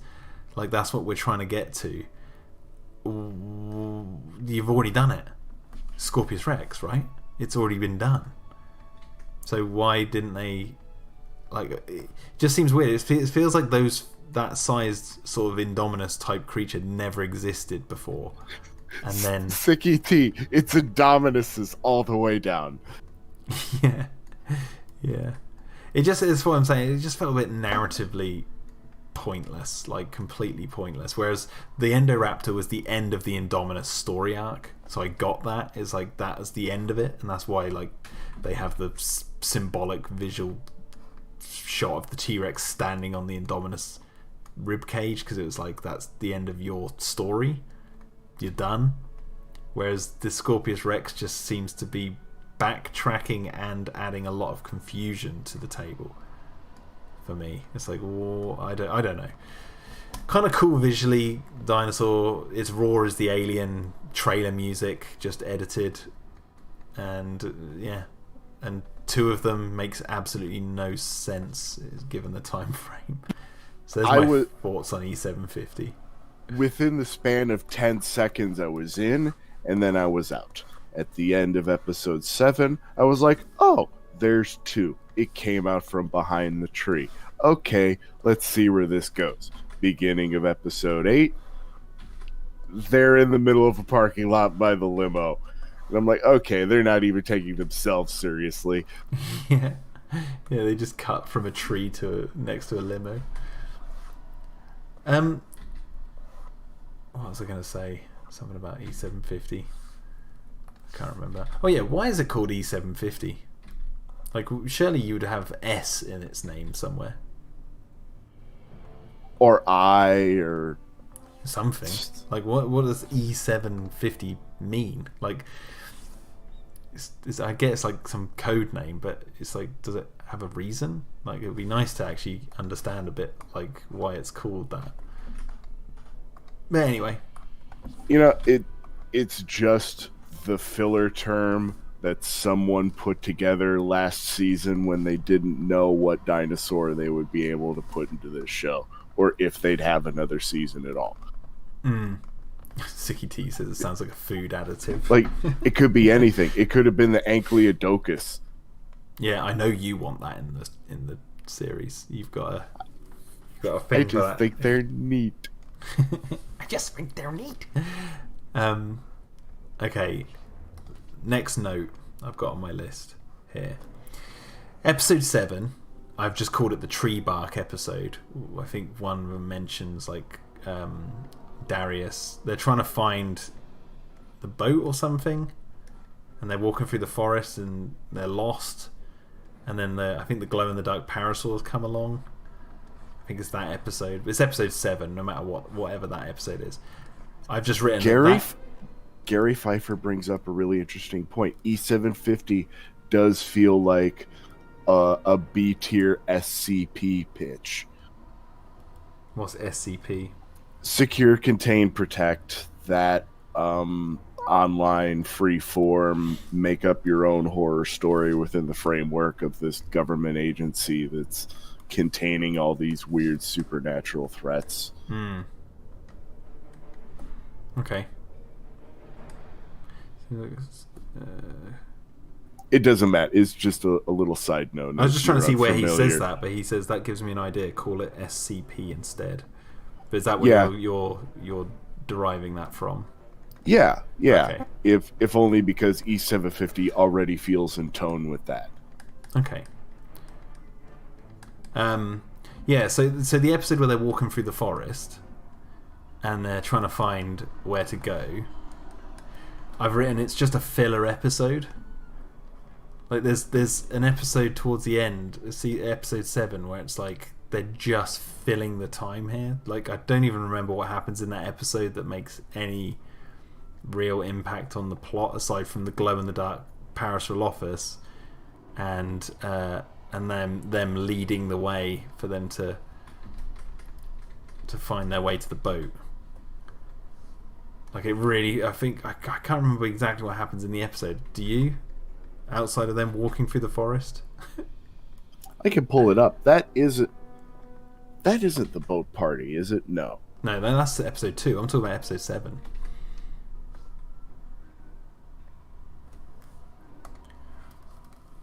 It's just an episode where they're like wandering around and like nothing really happens. Yeah, they're just getting ready. I've already talked about the Tyrannosaurus Sicky T. I was questioning why the hell they were so crazy. And I was laughing how Darius, says in one episode, we've survived this long because we know how dinosaurs should act. But in that episode, he was like, don't worry about the Tyrannosaurus, they're calm and collected, and then they attack. and then with the Monolophosaurus, he's like, don't worry, these dinosaurs are solitary. They'll keep to themselves. And then cut to 50 of them walking into a hotel to go and eat them. Like, Darius. This is the episode where Ben disappears. Yeah, like what? That episode is just about like him going to say goodbye to Bumpy, right? Or he doesn't want to leave Bumpy, and it's like leads to him saying he wants to stay. It's just a pointless filler episode. You could cut that out, and it wouldn't make a difference. There is also the moment that I think we passed by of Blue attacking the silver Jeep or whatever vehicle it is, and then the children lifting it off of her. Oh yeah. Like I could see them riding. I could see them. They pull the gear, and then the car shifts out of motion and then flips over on Blue. The way they animated it, though, they put it into gear and then it takes off, dude. They're like Miss Trunchbull in Matilda. If you've seen that film, where she lifts the car up and then turns it round. Like, oh my god. Blue is fine. She has no pinching injuries from the 2 tons that landed on her leg. I was about to say, like, how much do you think those trucks weigh? 2 tons? You calling it 2 tons? It's the same vehicle that Jeff Goldblum drove in that one commercial, isn't it? I don't know.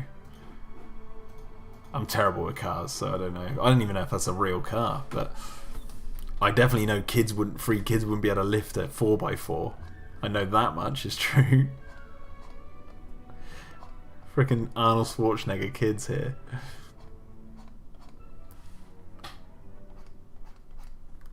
Yeah, I'm pretty sure it's this Jeep. Let's have a look. You got a picture of it?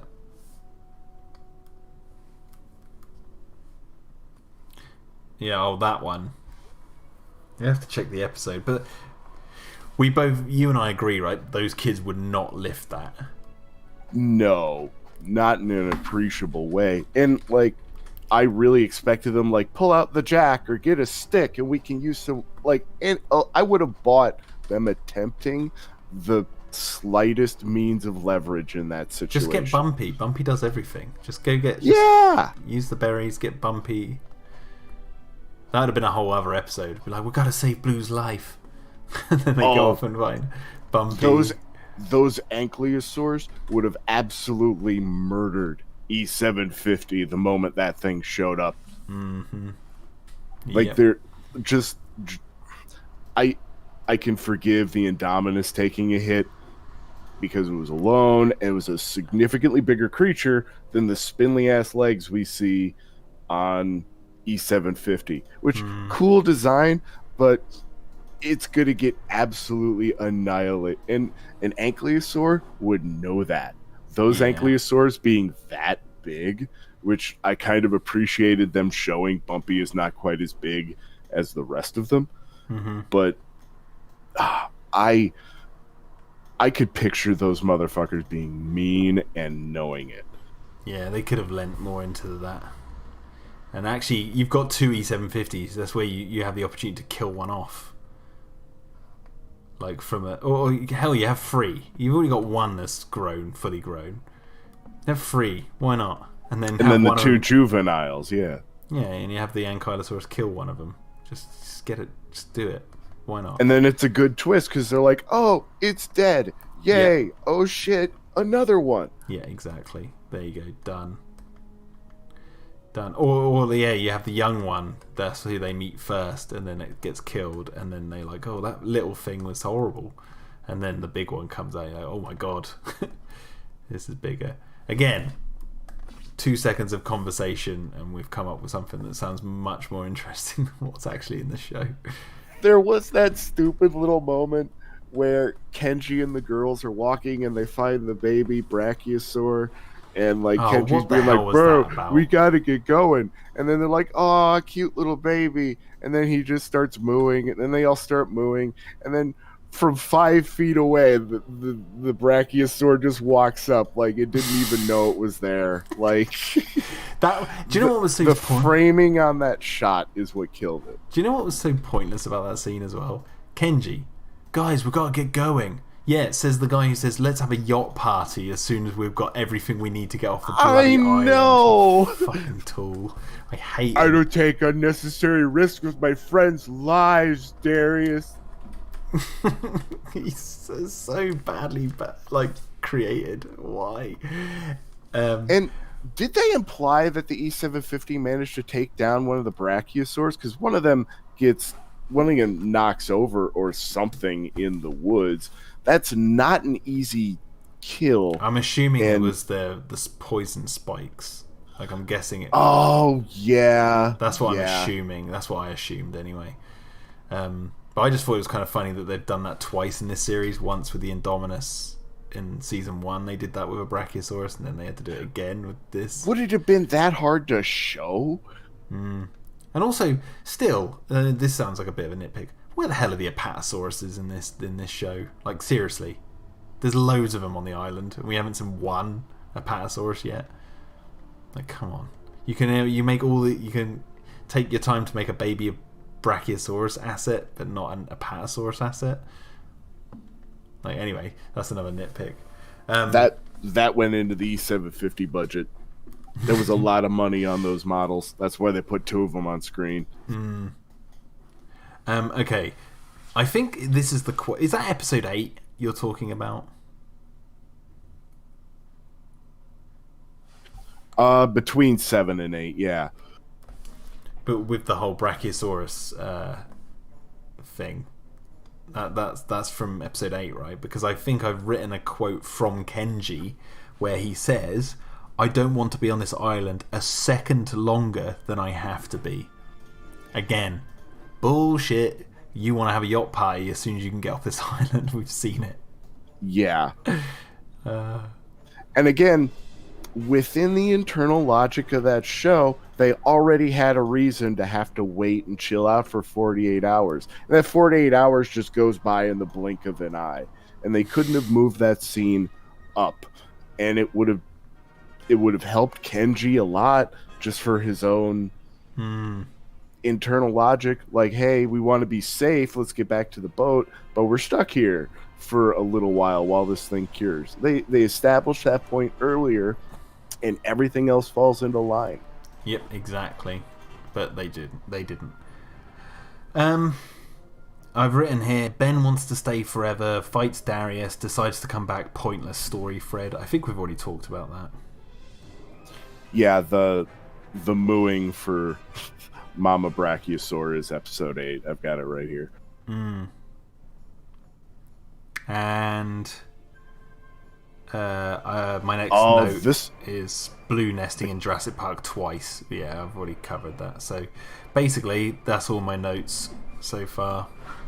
This is the episode also where they replicate the kitchen scene. Oh my god, like, you've already replicated it with the Monolophosaurus and the limos, which I will admit, I actually kind of didn't mind that, aside from the fact that there's all these bloody limos on the... too many limos and way too many Monolophosaurs. Yeah, but that I can kind of overlook, because... you know, the scene was kind of cool, and I was like, you're kind of doing the kitchen sequence here, but it's kind of different, so I kind of appreciate that. And then they go and bloody just do the kitchen sequence in the kitchen. I was like, okay, well, now you've lost me again.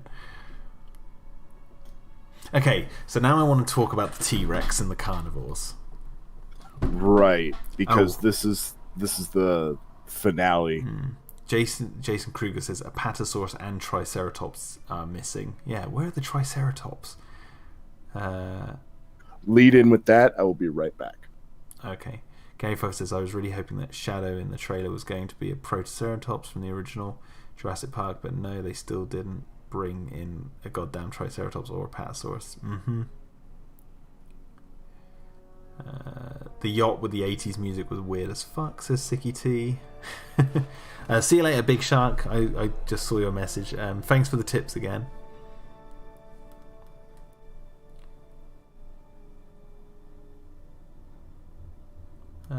Jason Kruger says they could have easily killed off one Scorpius naturally with a herbivore like the Ankylosaurus, like you said, or a Brachiosaurus stomp on one.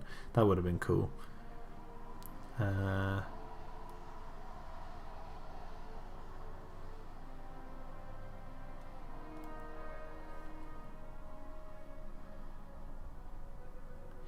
Nothing else says, see, I'm listening to these complaints, and yeah, I still really enjoyed this season.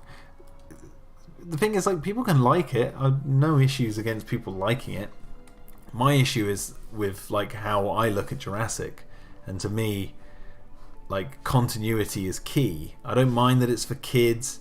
I don't care about the lack of deaths. Like, although I did say, like, I wish they'd kind of stuck with killing Ben and Sammy. If they'd have killed Sammy off in this series, instead of having her survive, I think it would have lent more weight to the characters, but that's not exactly a fundamental flaw in my opinion. It's just what I would have liked to have happened with what they were sort of leading to, because I think it would have raised the stakes and had a bit more the characters have a bit more to say. I just had an idea. I just need to mention a note to bring up when Comrade comes back. New note.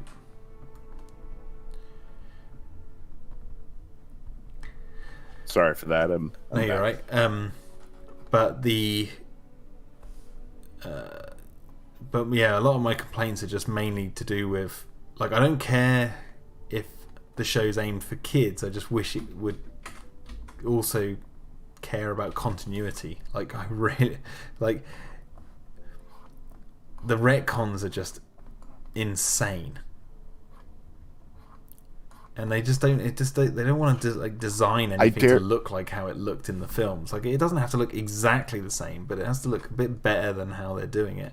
Like, a good example is in season 1 where they discover the gyrus, where they first meet Bumpy out in the wild when it's a little bit older. Like, they're near the gyrosphere, and it's alluding to the fact that that's the gyrosphere that Zack and Gray were in, because there's a dead Ankylosaurus next to it. And it's like, but that entire environment looks nothing like what it does in the movie. So it's little details like that I'm a stickler for, because that's all world building, and that's how you make it really feel like it's in the same universe. Masrani's helicopter not looking like his helicopter, that sort of thing. And these problems are in seemingly all layers of the show, from the writing to the storyboarding to the final animation. Because these problems like land a little bit everywhere. Like, okay, that's a poorly written line that throws the logic out. That visually could have been easily repaired. That scene was constructed poorly. Like I brought this back. I'm going to repeat it, but I said this in my review for season 1. And bear with me, I'm going to go on a bit of a tangent here. But they arrive at the Mosasaur Lagoon after taking a river raft through this cave. Why they didn't use the actual established river raft, I have no idea. Like, they want to have it like go through this cave. They were already at the Avery, so they're not too far from the Cretaceous cruise, which was in the film we see. So they could have taken that, been diverted through a cave to the Parasol offices, had that same scenario happen, and then end up in the Mosasaur Lagoon. Instead of entering it from the left, they enter it from the right of frame. Then, when they're there, you don't see Main Street, and there's a monorail just behind the stadium, which wasn't there in the movie. There's a whole village behind it in the movie, but anyway, that's whatever. But the reason they didn't want to have Main Street there, I can only guess, is because at that time frame in the plot, like if you calculate sort of roughly when it would be when the pteranodons were being cleaned up from Main Street, so there would be loads of people being evacuated to the hotels at that point. Bear in mind, people might even be able to see them on the lagoon at this point in the storyline. So the way you get around this is the kids turn up on the lagoon after going through the whole bioluminescent Parasol cave. When they're at the lagoon, they see people and they're like, oh great. Then we have a bit of, half a tussle with the Mosasaurus or whatever, and they just make it out as they do. And then when they're on the steps, they're like, oh look, we can see people on Main Street, they're cleaning up, you see Jurassic World workers cleaning up the tranquilized pteranodons, and we see a crowd of people being moved off in the distance. They turn around to go around onto Main Street, and when they turn around, Toro is sniffing around the exit, and they're like, oh god. And then you have Toro see them and start to attack, and that's when Kenji goes, I know what to do because I've been here a million times. He pulls a lever and the whole seating of the Mosasaur arena go down underground, and Toro's left standing above them looking down.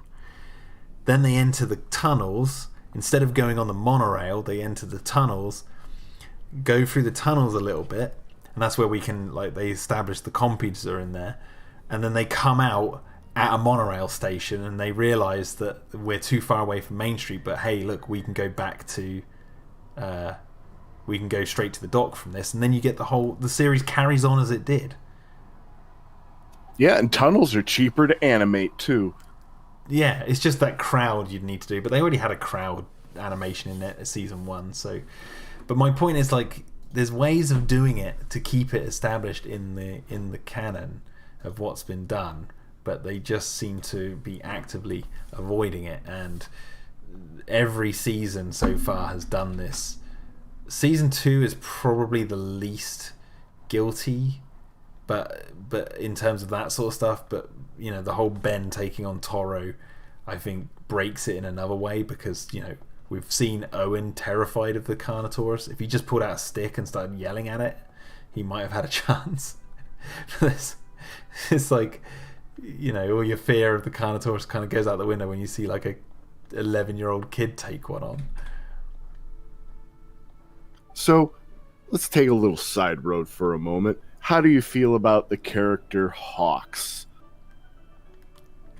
Who? The pale impersonation of one Billy Yoder. Wait, which character is this, in season 2 or season 3? Season 3. The merc that joins Wu. The one that's like, it's going to get real dangerous for pink-haired girls around here, girl. Oh, him.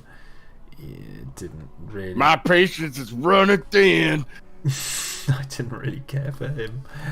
I didn't really care for him whatsoever. I mean, it was nice. Oh, they tried to make him menacing, but he just absolutely was not. No, You know how you make those characters menacing is you make them You normal. dive the helicopter at him at 45 miles an hour. Yeah. But like you make them normal. That's how you make them terrifying. You make it so they're like acting normal. So the kids are like, it's like another day for them rather than they're acting like that. But I don't know. I don't really know. My mind is melting. Oh, I was going to say before you went away, the carnivores of the series. Aside from even E750. Aside from E750 climbing up trees, and the Monolophosaurus somehow holding onto a lift shaft cable with claws, which I don't know how they can rope climb. Every single carnivore in this series acts the same, even the T-Rex. The compies, I guess, are a little bit different. Blue, in terms of her character, not attacking the kids, fine. But the T-Rex acts just like E750 in this. The T-Rex acts just like the Monolophosaurus in this. The Monolophosaurus acts just like E750. Like the raptors, up until Blue's out and we see her in this series, the raptors in the cage act like how you expect raptors to act.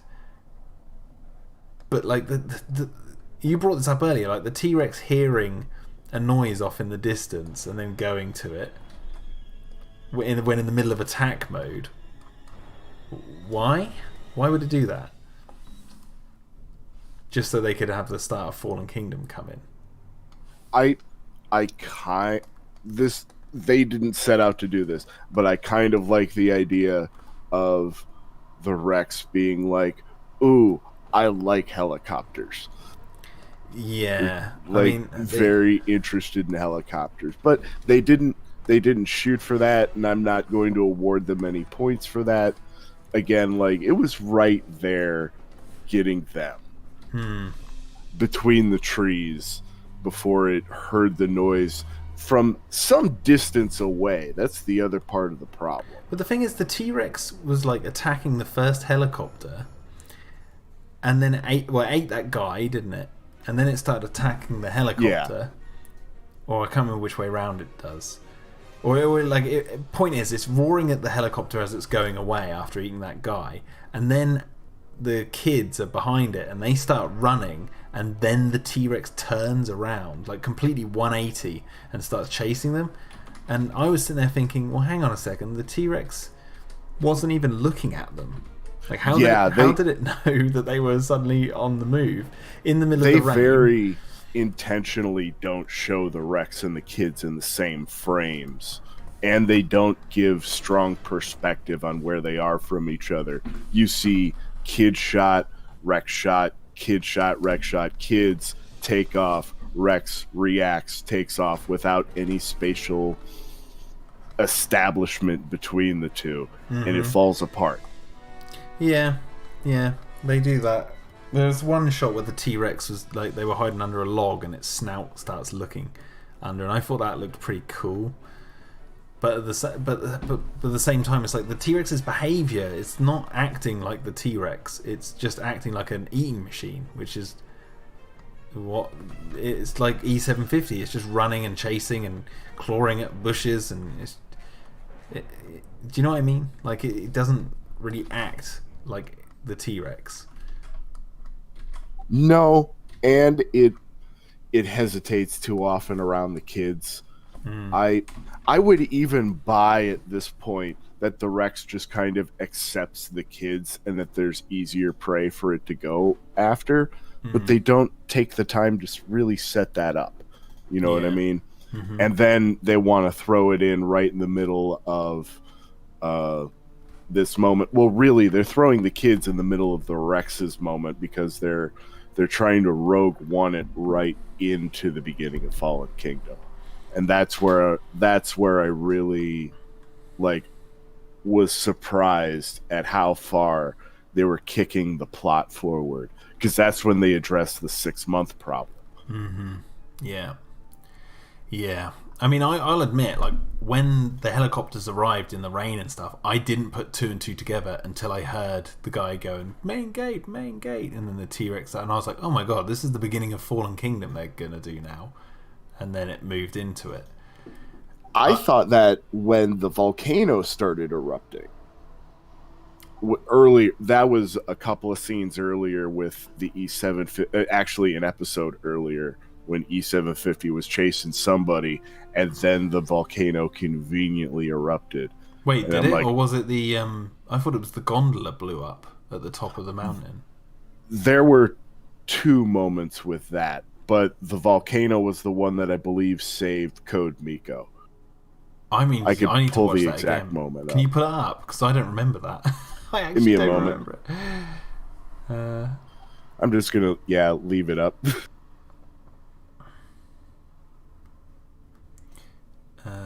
8.2, I'm going to save it as.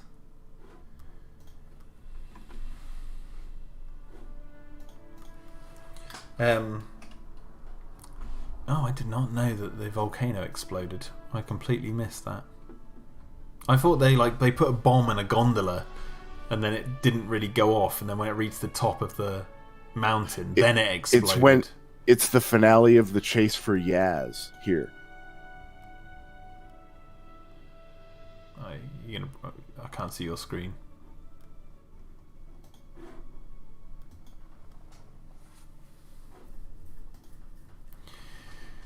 Right. I haven't even actually started painting the frame I'm working on. We've been slowing down your progress on I've working done, on, which looks great, by the way. It's fun watching it go from being a real life painting to, oh no, it is the gondola. Yeah, I still can't see your screen, but I think it was the gondola. I don't think it was the volcano. I don't remember the volcano exploding whatsoever. I did joke when that exploded on the top there. I joked with my wife and I said, are they the ones who started the eruption? Because is that the top of Cybo, and then they blew that up and it was enough force to set the volcano off again? But they didn't do it. That's my bad. I totally thought that was a volcano going off. I missed that connecting shot. Yeah. But the whole Fallen Kingdom thing, again, I just don't believe that Dr. Wu and two other helicopters and all of this is happening when we watch the beginning of Fallen Kingdom. Because you would think once they've secured the Indominus bone in Fallen Kingdom and they say, tell the boss we're coming home, you think they would have mentioned, tell the others to come back or something. They would have talked about someone else. Yeah, they don't bring...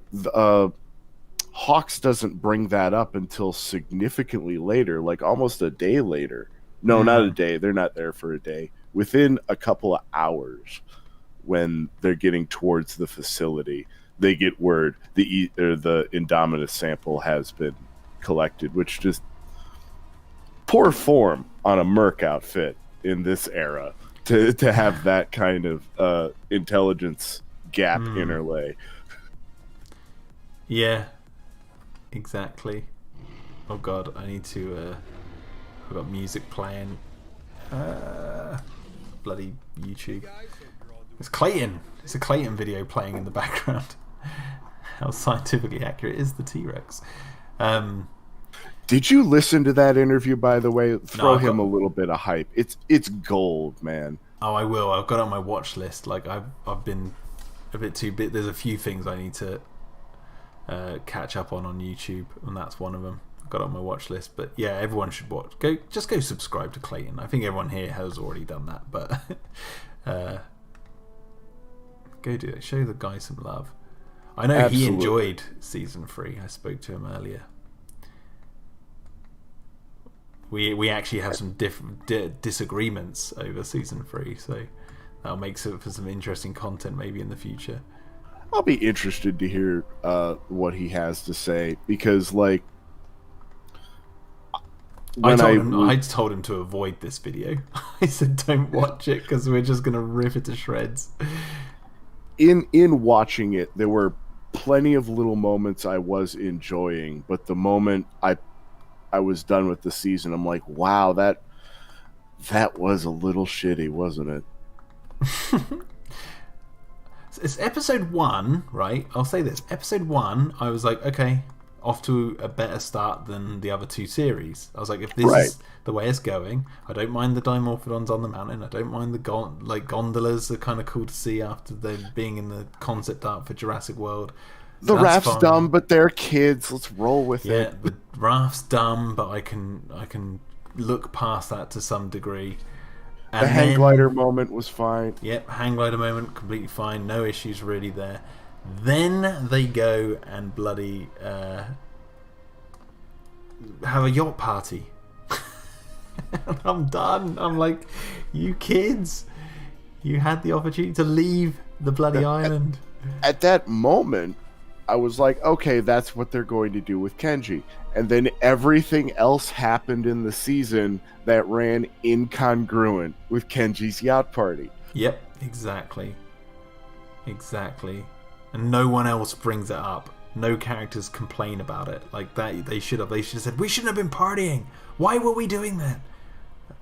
Like, they should have had a character bring it up and be angry about it, but nope. Sick Triceratops asks, why is Chaos Island 57 gigabytes, Jack? That is massive.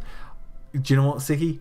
I have no idea why. It was the only way I could save the fan edit without my computer crashing, was to save it at this certain file type, and it just so happened to be an insanely big file type. And so I was like, okay, if that's what it's going to be, that's what it's going to be.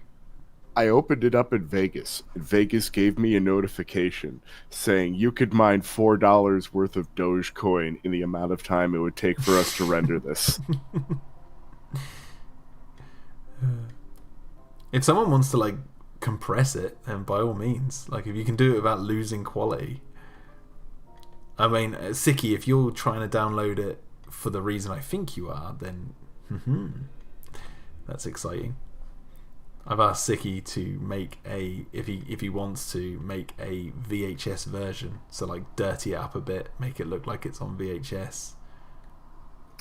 You know, I saw that, and I actually went looking to find a USB-friendly VCR, and surprisingly, they're very rare and expensive.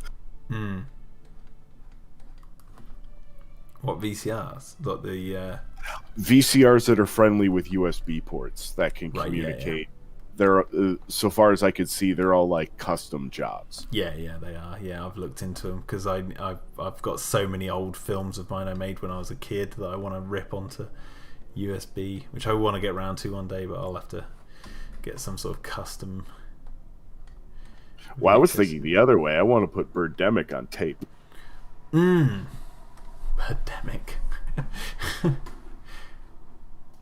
Or the Meg. Oh god. Maybe some film grain will help that movie. Put Jurassic World and Fallen Kingdom on VHS. I'd love to see that. Oh, you know, kind of, yeah. See what they would look like. I even made like a bloomin' VHS sleeve for Jurassic World back in the day. I was like, imagine if this dude came out in like 2002 or something.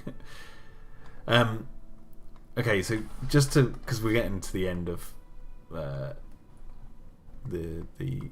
thoughts on season 3, because we're coming up to the end of the stream. Right. Where do you think it's going to go? Because we end them on the boat, heading back to the mainland, because they finally got the bloody boat working again, and all that sort of stuff, and they've been through the rigmarole with Dr. Wu, and then we hear something is on the boat with them, which I didn't quite catch what it was. Some people seem to think it's another. I don't think they showed it. It was just the door jiggling, wasn't it? There was a roar, I think. I think some people have suggested it's another E750. But I don't quite know how, because I don't think they ever established that the E750s got on the boat at any point. But maybe they did, I don't know. Or one of them did. But what do you think is going to happen next? What's your predictions? Oh, with the reveal that there's something on the boat, I think they're going to try to put them back on the island for a little bit longer, because I really think with the attention to detail and the budget that we have just discussed at length, putting this show on the mainland could be disastrous. Yeah. Like, there's a lot more people and a lot more things you got to animate, and a lot more plates to juggle.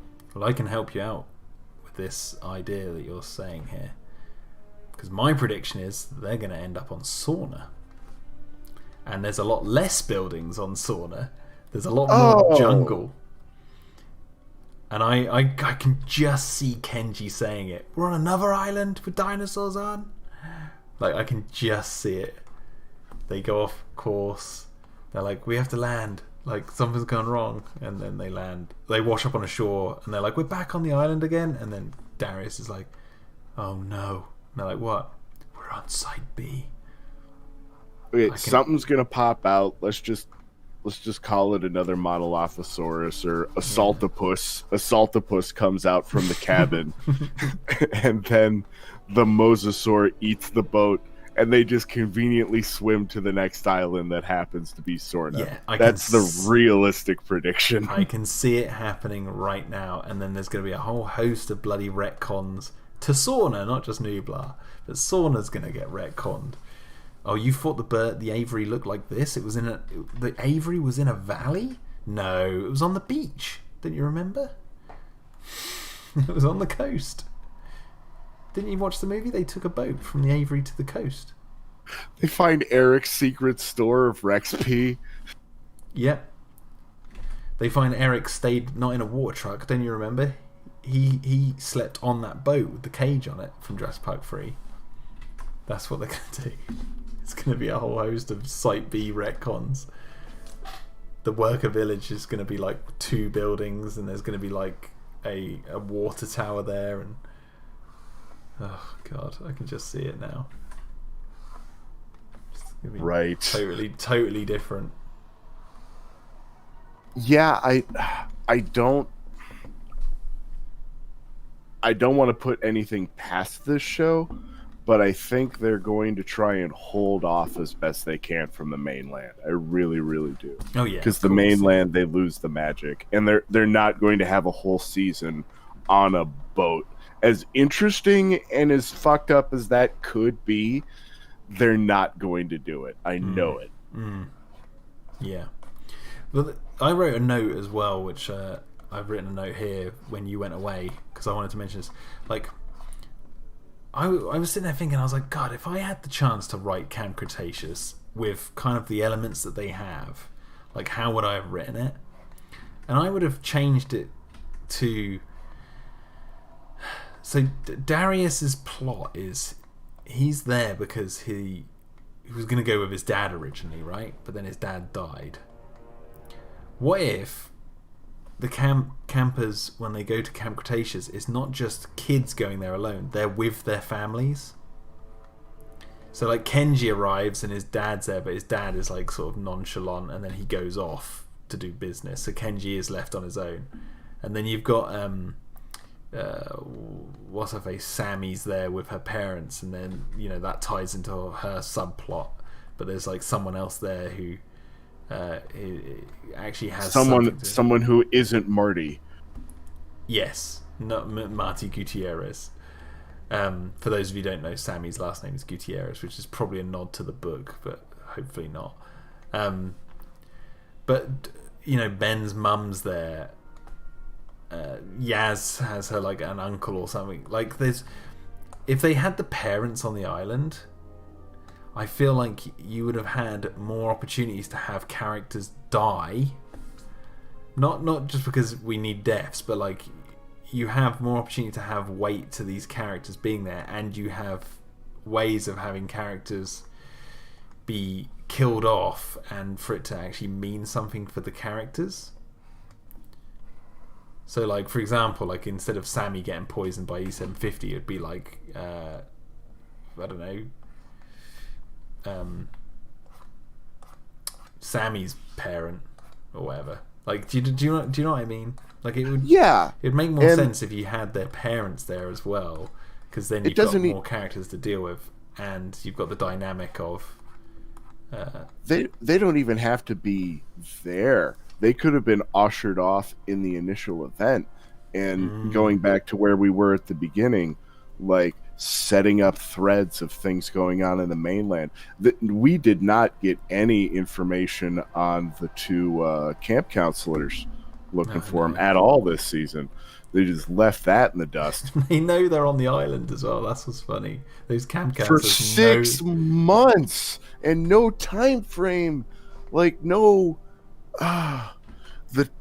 The time when you go back and think about it is what really kills all this stuff. Because again, like up until that final episode, I'm thinking like, okay, we're getting into like week 3, week 4. We're pushing the limits of the logic train here. Nope. Apparently, we're way past that.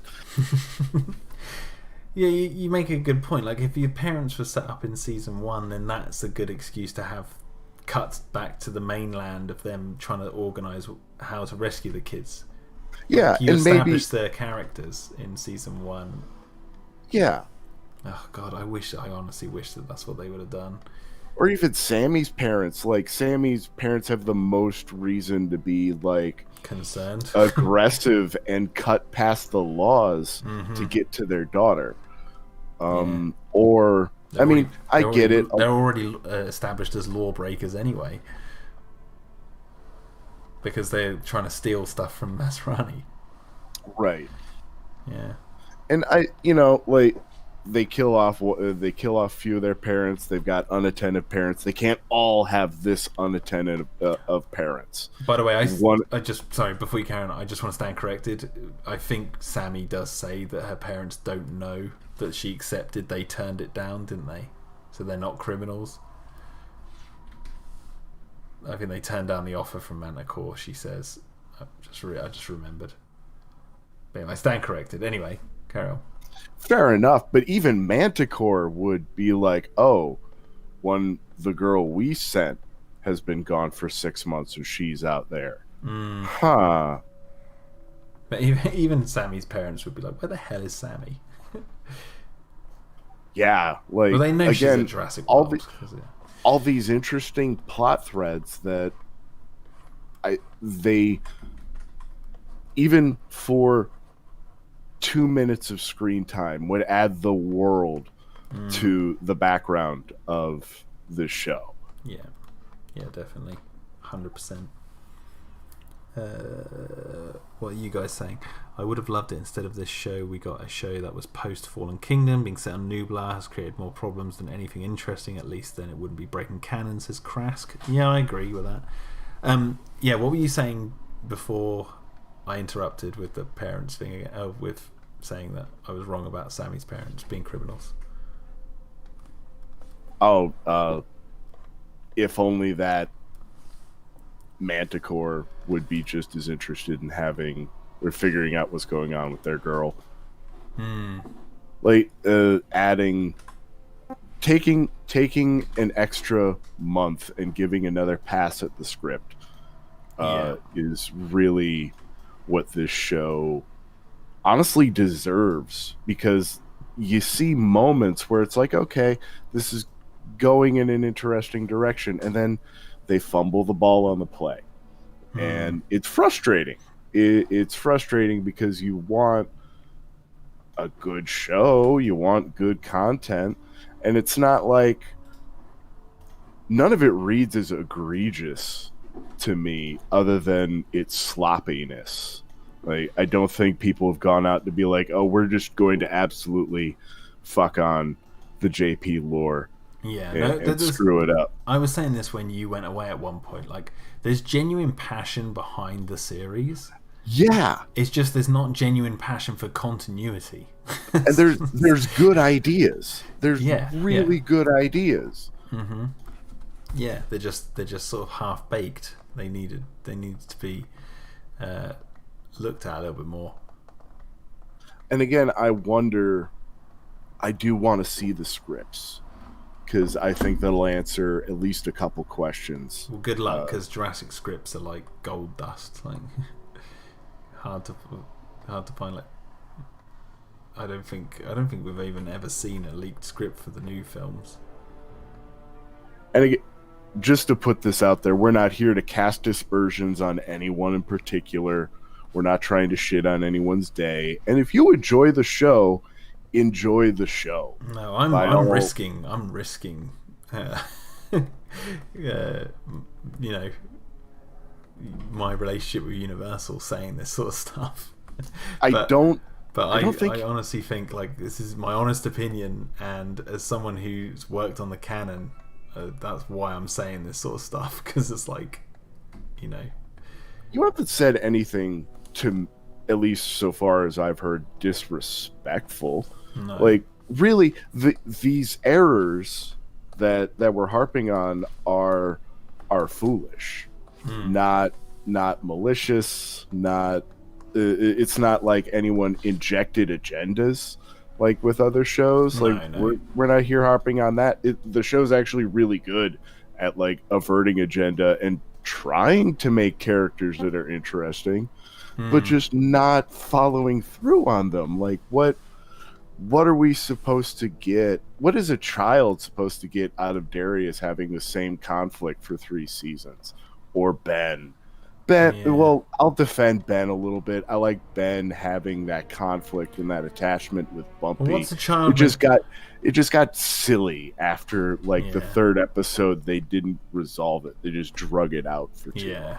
Yeah, exactly. And it's like, what is a kid meant to get out of the fact that they want a yacht party on their boat when they've got all the means to get off the island? They even say it. They even say, we've got enough fuel. We just need to get Ben and Bumpy and then we're gone or something. And then I don't take unnecessary risks with my friends' lives, Darius. Yeah, God, he should have said yes you do. Like, God. But yeah, so I just hope that people understand that this is, I just want good continuity. That's all I want. And obviously I like some little bits of continuity errors I'm fine with. Like, I like Fallen Kingdom. I consider it canon, even though the map's completely wrong. Like, that sort of thing. I'm annoyed with the map, but they said it was a mistake, so at least the makers of the film have come out and said as much. So it's like, okay, I can see that that's a mistake. Fair enough. Don't do it again. And then they go and do Camp Cretaceous, which is just full of that times 100. So I'm like, okay, well then what's the point? And it's like, I can't take the show seriously. That's my point. And you can take kids stuff seriously. It doesn't matter if the target audience, the target demographic isn't my age range. That's besides the point. I can appreciate a good kids show when I see one. Avatar: The Last Airbender being a good example. Like, you can do a kids show that's a really good example, actually. That is the idea of a show that treats its audience like they're smart. You know? Oh, absolutely. And that's what I mean. Like, this show doesn't treat it like they're smart. It's like they don't. I don't think the pillars of the core teams working on this show are in communication with each other, because that's what shines through in the execution of Avatar, is that it is consistent unto itself in all levels of how it is written, presented, and animated. And I know there are plenty of other examples. Batman the Animated Series kind of set the bar for that in a way, for shifting between short-term bad guy of the week and long-term arc of this character's storytelling. And it didn't do anything in particular original, but that being said, like, those details pay off in longevity. in a big bad way. And that's just what this show needed. It needs that kind of care and attention to it, but it just sadly doesn't have that. And so it's like I can't take it seriously as hard canon. I can take it as like I said, a fun what if. Here's like the comic book, JP comic books from the 90s. It's like, okay, Muldoon's alive, is he? All right, fair enough. Ludlow survived, did he? Okay, fair enough. Like this. Even other Steven Spielberg animated projects like Freakazoid and the new Animaniacs are packed full of little nods and Easter eggs in the background that are consistent, like oddly consistent for just a joke show. And if that's the bar, like for a children's show, like come on, it's not that far out of your reach. That's what's truly disappointing, is that we've got all these elements and just tweaking them a wee little bit and they all flow together so much better and build towards something. Yeah, exactly. Well, I think I'm not gonna end the stream just yet, but I think that kind of sums it up nicely. Like the whole Camp Cretaceous, the show, it's just, I've always said, like, to sum it up for me, it's severely lacking. All 3 seasons, and I've had some people ask me, like, what do you think it's better than seasons 1 and 2? To me, they're all equal. Like, I don't really see much of a difference in any of the seasons. Like, they're all sort of equally lacking. So, yeah. This season to me felt the most organized in a weird way for all the things we've said. I've had the most like, oh, I'm enjoying this show moments, regardless of its cohesion when I go back and look at it. Like, oh, I'm enjoying this moment for a little bit. I had more of those this go around than I did in other seasons. Like, and some of the visuals I thought were well done. And then there were some that just really, really weren't. Like, there's no way Blue isn't just covered in 800 million quills. Well, after fighting them? After fighting both of them and jumping around, like, come on. Yeah, they needed to establish, like, that she was avoiding the quills somehow. Yeah, or getting under them. Did she really do anything in that fight, though? She just kind of distracted them and jumped around a lot, and she gets slammed around by them a lot and just keeps coming back. Like, oh, you threw me against the wall. Oh, you headbutted me up into this framing or whatever, the upstairs. And I just bounce back because my ribs are invincible, baby. She seems kind of pointless in that scene, in my opinion. Didn't quite get what she did. Especially with the E750s fighting each other. Yeah, it's like you could actually just remove Blue from that scene, and like she doesn't really do anything. You could just one too many wheels on that bicycle. I was going to say, Jason Kruger says, see, I thought this franchise had a canon team. I thought that's what Jack and his guys were supposed to be. So when new stuff like CC comes out, I thought they should have consulted. Chaos Theorem at least keeps continuity with established lore. What's the point in having canon consultants if they're not consulted? Yeah. I say, yeah. This is the thing. Like, when we worked on the stuff for Fallen Kingdom, we were working with Colin on establishing a canon sort of timeline, and it went up to the events of Fallen Kingdom, and it was a very loose canon timeline, like very broad strokes, like, you know, the timeline of things like X happens in this year and that, and it didn't go into too much detail. because a lot of it's like with Colin, which is fair enough. But at the same time, you would think when they do hard canon stuff, they'd want a second opinion to make sure it fits. But I think that pressures from studios to get things out on time is the real issue. That's the real devil in the smoke here. Because I'm sure Colin would love to have fans look over stuff to go through all the nitty-gritty details before animation is put to screen, like to make sure it's all lined up. But you know, he doesn't have the resources to do that. That's very expensive and time-consuming. And if me and Tim had sat down and watched Camp Cretaceous to give our thoughts back, they would have probably gone, sorry guys, like your notes are too extensive. We can't change any of this.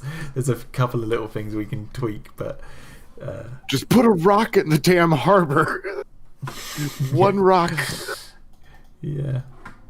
But yeah, so it's like they consult us every now and then for little things, but like things like Camp Cretaceous, they haven't consulted us on that at all. Maybe they'll George Lucas and it shows. Maybe they'll be like, Jack, we need you to go back and just tighten everything up and just put all the pieces in order. I'd be like, just stick it all in the wood chipper and start again. The problem is though, you know, I'm not saying we know everything exactly, because there's people out there know, like we've made mistakes in the past. Like we don't know everything. Like a good example of that is like I wrote that I didn't know about Apatosaurus being on Isla Sorna until I was told that its skeleton is outside the worker village, and I didn't know that, but that came from a Lost World souvenir magazine from like 1997, and I was like, oh, so the only bit of information about that is from this magazine that I actually do own, but I hadn't read it properly in years. So it's like we make mistakes all the time, like Suchomimus being named in the list when it, you know, in the InGen list from 1996. Even though it wasn't discovered till 97, so we're like a year out or something like that. It's like little stupid mistakes like that, or I would say the whole that changed nothing to the narrative that these people are trying to tell. Yes, that's the point I was eventually getting to. It's like, yeah, but these mistakes aren't like Main Street being completely disappeared from the island in season 1 and then just magically reappears in season 2. Like, yeah, you don't want to like rewrite Darius as a bow hunter. You know, you're not trying to fundamentally change any or rewrite going on, or rewrite Ben as a bow hunter. They could all be bow hunters. Yeah. But yeah, it's like, you know, part of me does wish that they would consult us more on this stuff, but I just don't know. It would have to be really early on in production, and I just don't think that they want to pay us to do that. So, I don't know. And I think I hate to say this, but with Camp Cretaceous at least, it's too late. It's too far gone. The damage has been done. Kind of reframes Jurassic Park the game as to how well it fits into the lore, doesn't it? Oh my god, I'm so glad you brought that up. So you and I are in agreement that the Jurassic Park the game is better than Camp Cretaceous. I'd say by a long shot. I wish I could wave a magic wand and swap them. I wish that Camp Cretaceous was the Telltale game and that the game was the Netflix show. Yes. The thing is though, the Telltale game isn't canon, but it feels more in line with the canon despite the things that make it not canon. They went out of their way to like do their research before Jurassic World came along. They'd done their research. Aside from little things like the Sauna map is the one from the book, not the movies. Like just little things like that. And they're like really small background details. Like you'd have to really be looking to find that thing. And from what I understand from how Telltale ran their house, that was as rushed, if not more so, than this show. Mm-hmm. And they actually cared to do the research to make the buildings look like the buildings, to make the vehicles look like the vehicles. Like it shows you if they got the writers of Jurassic Park the game on Camp Cretaceous, then I think we would have been looking at a very different show. Because even Jurassic Park the game has the more like adult feel to it. If that makes sense, like would you get dinosaurs laying eggs inside people's chests who are still alive, like the Troodons? And they're rated the same, aren't they? Comparatively speaking, between the video games. I think so. Yeah. I mean, PG kids loved Jurassic Park 14 when it came out. Like some people's first experiences of Jurassic Park would have been Jurassic Park the game back in the day of 2011, those quaint old days.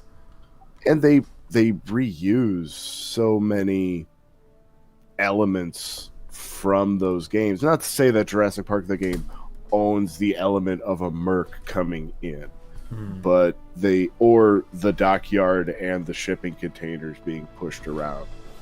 The game didn't invent that, but they do it similarly enough that you've got to draw the comparison. And 1-to-1, the game executes those moments just a little bit better. Yeah, definitely better. Definitely better. They even have the T-Rex attacking the helicopter in Jurassic Park the game, and there's like moments. The models of the people. I do think that their eyes change way too much. What, in Jurassic Park the game? No, in Camp Cretaceous, their pupils, I think they shift back and forth between enormous and tiny. It throws me personally. Yeah. See you later, Gary. He says in the chat, I'm leaving now. See you later, man. Godspeed, man.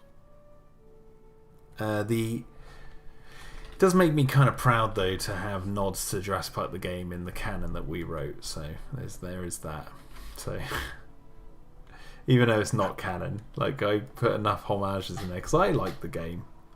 I did like that moment where they paid homage to the book of the rumor of where John Hammond died. I did like that moment.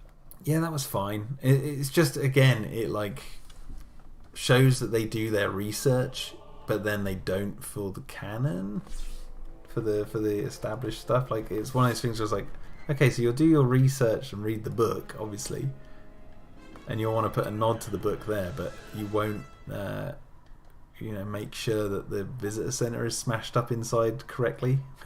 Is there a way to reach out to the writers, and not in a combative way, but just to get their take on the final product? I don't want to do that, if I'm honest. Like I wouldn't Fair want enough. to do that. Like I don't think I'm in a place to do that. Someone else might be, but I'm not. I'm like, yeah. It's just, yes, yeah, I don't know. I wouldn't even want to go there.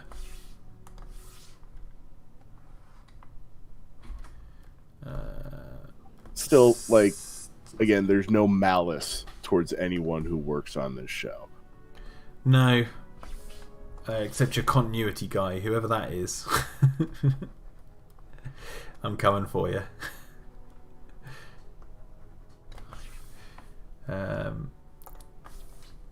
Sicky T says, I remember being part of the Jurassic Park Legacy boycott of the game because the game company damaged that fans rented Jurassic Jeep. What? I had never heard that. Wait, I remember being part of the Jurassic Park Legacy boycott of the game because the game company damaged that fans rented Jurassic Jeep. Oh, when did they take pictures of it for a model and then damage it, obviously?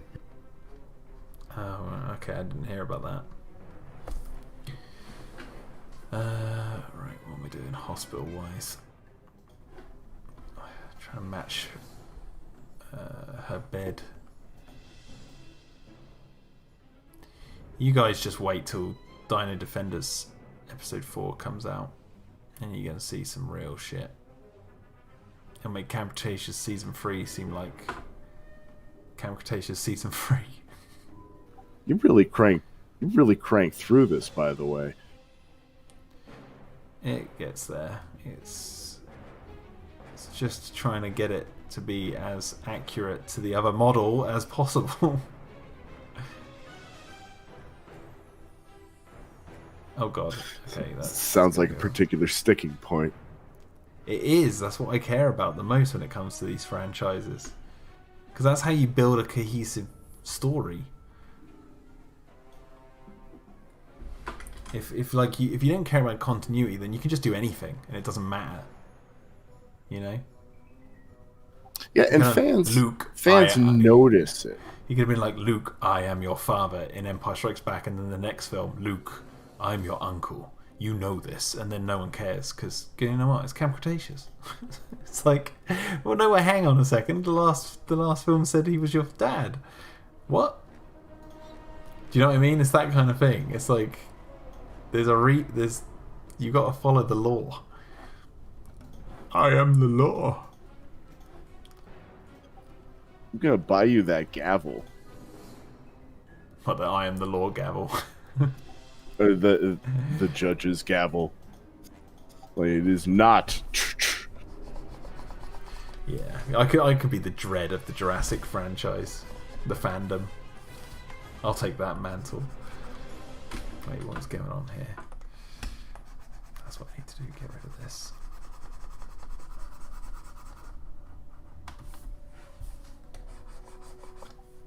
Is Camp Cretaceous the only thing you've been watching as of late? I know it just came out. No. And you've been a busy man. Watched some movies. I watched The Death of Stalin. That was very funny. I've been meaning to see that. I've seen a number of clips from it. It's good. It's a good, funny movie. What else have I watched? I'm trying to think now. Can't really think. It'll come to me. The other night in the Discord, we had a premiere for Gangland LA, which is a unique little rabbit hole of a feature that we had some trouble finding because when we searched the title, it kept showing up with this movie for Ice-T and Coolio, or Ice Cube and Coolio. I apologize for mixing those two fine gentlemen up. And like, this can't be the movie. But then we did a little bit more digging, and it was the only likely suspect, and it was found. Mm-hmm. And for all of 5 minutes at the beginning, these two fine gentlemen are cops, and they instantly just get shot and killed, and they're no longer a factor in the movie, but they get top billing. But that threw us, and this movie is just a cornball of fun, and it's notable because it uses the Jurassic Park 2 sets. The worker just village, sitting right? empty. Yes. And it's all over. It has more internal continuity than Camp Cretaceous. And it is ridiculous. I do need to watch it. I've been sent a link to it. Wedge sent me a link to it, so I will watch it. I will watch it at some point. Sicky T says, I watched that last night. Great movie, funny as fuck. Is that The Death of Stalin? Seeker says, next time I rewatch Fallen Kingdom, I'll take note that Darius and friends are watching the opening sequence, and shortly after, Ben leads an army of ankylosauruses to almost trample Wu. For God's sake. No. I just don't believe that that's happening at the same time. Way to kill the momentum that Kenji's heel turn brought. That was another little moment like, oh, Kenji's going rogue, yeah. And then, nope. I never put my friends' lives before mine, or whatever he says. That's becoming a meme, that is. Yacht party. Hey, do you want to get off the island? Is there a yacht party? What? Can we go? Like, we've been nearly killed several times. We need to get off this island. Why? What's the rush? We got the sun. We got the beach. Isn't that what he says? We got the water. Yeah, we got the area caged off. Got the area caged off. It's like, leave. Leave the island.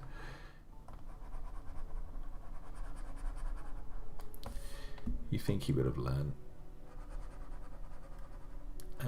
Sicky T says Death of Stalin. The banter between all the cast is spot on. Buscemi, Whitehouse, and Jason Isaacs so good. I'll tell a lie. A little bit of a white lie. I haven't finished it. I've got up to the point where they're at Stalin's funeral, so I will finish it. I was watching it like yesterday, and I had to pause because of baby, but I will get back to it.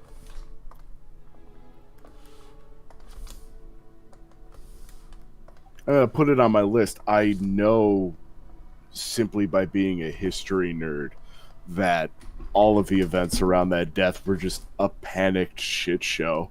So it is just absolute gold for comedy. Oh yes, definitely. I do wonder how. I'm gonna have to look up how actual Russians feel about that movie. So I know a few of them came out. A few YouTubers had done reviews of Chernobyl when that came out, and saying like, Chernobyl. That was great.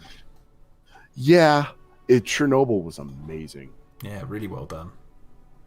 Oh, I have a question for Sicky T. You've seen it. Were you surprised to see Whitehouse in the movie? Because I was. Like, I haven't seen him in years, and when he popped up, I was like, he's acting alongside Buscemi and these other actors? Like, that's amazing. I just want to get your thoughts on that.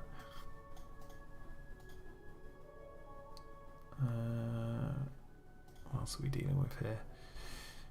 I've just realised that the bed needs to have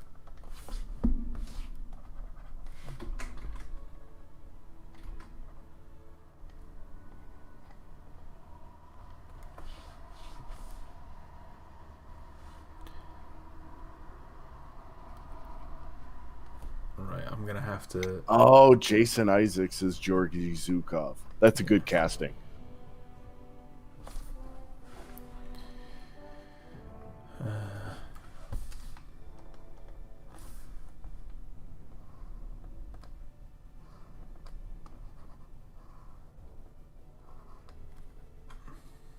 It isn't ridiculous, is it? It isn't fart comedy, right? No. It's very sort of quick draw crop comedy. Good. Like, I'll give you one little example. Like when they all find Stalin's like ill and he's lying on the floor, like Buscemi walks in and he's like, "Oh, he's on the fucking floor. Why is he on the fucking floor?" He starts bending over him and he's like, "Oh God." He's like, "Dear leader," like, they're all trying to suck up to Stalin even though he's like dying. Like, they're all trying to like still be in the good books. And that's factual. That's real. Yeah. And they all are trying to, like, you can tell they're all trying to save face and be in the good books, but at the same time they're all thinking, "Oh shit, this could be my opportunity to be in charge." It's so funny. It's really well done. On a similar tone, or on a similar subject matter, but a completely different tone, I caught a movie that was free on YouTube, a Russian film from 1957, I believe, called Come and See. And my God, it is just sadness. The movie is, oh God, the opening scene are children digging in a battlefield trying to find weapons so that they can join the Red Army, and then a Nazi plane flies over and the opening credits are just these two children digging amongst dead bodies and walking in this frozen wasteland while Deutschland über alles plays. It's just this journey of a child growing up in the middle of Operation Barbarossa and everything that went on the Ostfront. It is so gripping and so well shot and so sad. Oh my god, like Boy in the Striped Pajamas could take a lesson. Like, wow. Okay. I don't... Well, I'll have to check that out if I ever get time and I'm in the right mood. Okay, I think I'm done for tonight. I can't do any more. I'm all tuckered out. I'm all exhausted. Looks great. Well, it's not finished just yet, but we finished this other frame that I've been working on. This one, behind the scenes of the characters, all sitting there, mulling over what to do, and then we edited this and we turned this from... Is it that? Is it? Yeah. So go from that to that. Boom. Wait, let's scroll down. So boom, boom. There we go. So we'll get there. And yeah.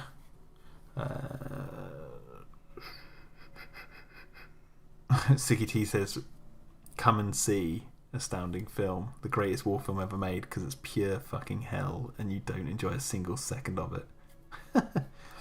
Hey, the Gregster 101. I haven't seen you around here in some time. How you doing? Okay, guys, I think I might end the stream there. I hope you guys have enjoyed this, basically this 3.5 hour long rant about Camp Cretaceous. Any summaries you want to say? So much lost potential that it's hard to really enjoy its merits. Yeah. And there's like so many missed opportunities, and I keep going on about it, but the continuity is just so fragmented now. It's like it kind of makes it feel pointless, if this is to be hard canon, to try and even attempt to try and answer how things actually fit together, because it's like you're just going to be pulling at a loose thread on a woolen jumper.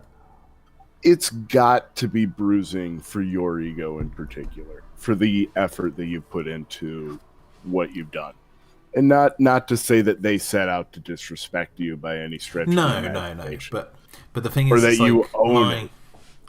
Well, so the thing is, like, I've always said this in interviews and stuff, and I think if when he releases it, there's a YouTube channel called Dino Park Media. I had an interview with him a couple of days ago, and he asked me, like, how did you get into Jurassic and all that sort of stuff, and I've said this before in other interviews, but you know, when we were approached by Universal, the first thing I said to Tim was, like, the responsibility we have to make this a good Jurassic product is insane, because we, as being fans, you've got like one foot on one side of the fence and one foot on the other, and so we knew what fans were talking about, what they expect, but we also knew what the studio was expecting. So to ride that line was tough, and it was also tough because when we found out we were going to be building the backstory between Jurassic Park 3 and Jurassic World for Masrani Global, and then Jurassic World Fallen Kingdom, and then, you know, with Fallen Kingdom's marketing, they were like, look, you've got basically free reign to explain whatever you want, and we had to, like, ask them, you know, is it okay if we go back into the dirty secrets of InGen and we come up with, like, what happened with the Spinosaurus and all that sort of stuff. Like, we had to ask them if that was okay, and they were like, yeah, sure, you know. We realized we have to do our homework, and so when we write stuff for those websites, it was more like there's some stuff that's, like, deliberately written to be vague, because we knew we didn't want to, like, outrightly answer stuff, because it's more interesting if it's vague. It leaves your imagination to go wild. But there was some stuff that we wanted to answer, but we wanted to make it as as fitting to the canon as possible, but also be surprising. Like, because you want to... I've said this before as well, like, you want to... It's that balance of you want to give people what they want, but you want to give it to them in a way that they weren't expecting. And that's the key. Whereas if you just give them what they want, then it's dull, because they've already got, they wanted it, they get it, but like they're getting it in a way that they were expecting. So like, okay, that's it. It's like, okay, you got kids stranded on an island. Okay, how do they escape? They build a raft. It's too obvious. You're just giving them what they want instantly without surprising them. A surprising way is like, you know, they find an inflate. They go, look, let's go down to the dock, see if there's inflatable rafts, and then you write around the story about how those rafts pop or something. Like you come up with that. But there's also the balance you've got to find of like creative freedom in something that has an established law. Creative freedom kind of goes out of the window when you're entering something that has pre-established law. You have to kind of bite that bullet and go, okay, there's all these rules that are in place. For a creative person, that's a challenge, but it should be a fun challenge. It should be like, right. It should be like, I've got these barriers to work with. How can I weave something in without knocking down any of these barriers? Like, okay, take when you like a car. Like when this is going to sound like a really weird analogy, but like when the police train their motorcyclists, I've seen this video of these Americans training their police officers. They're on these bikes and they're weaving through cones, not knocking them over, and they're really doing these weird maneuvers with these bikes. It's kind of like that.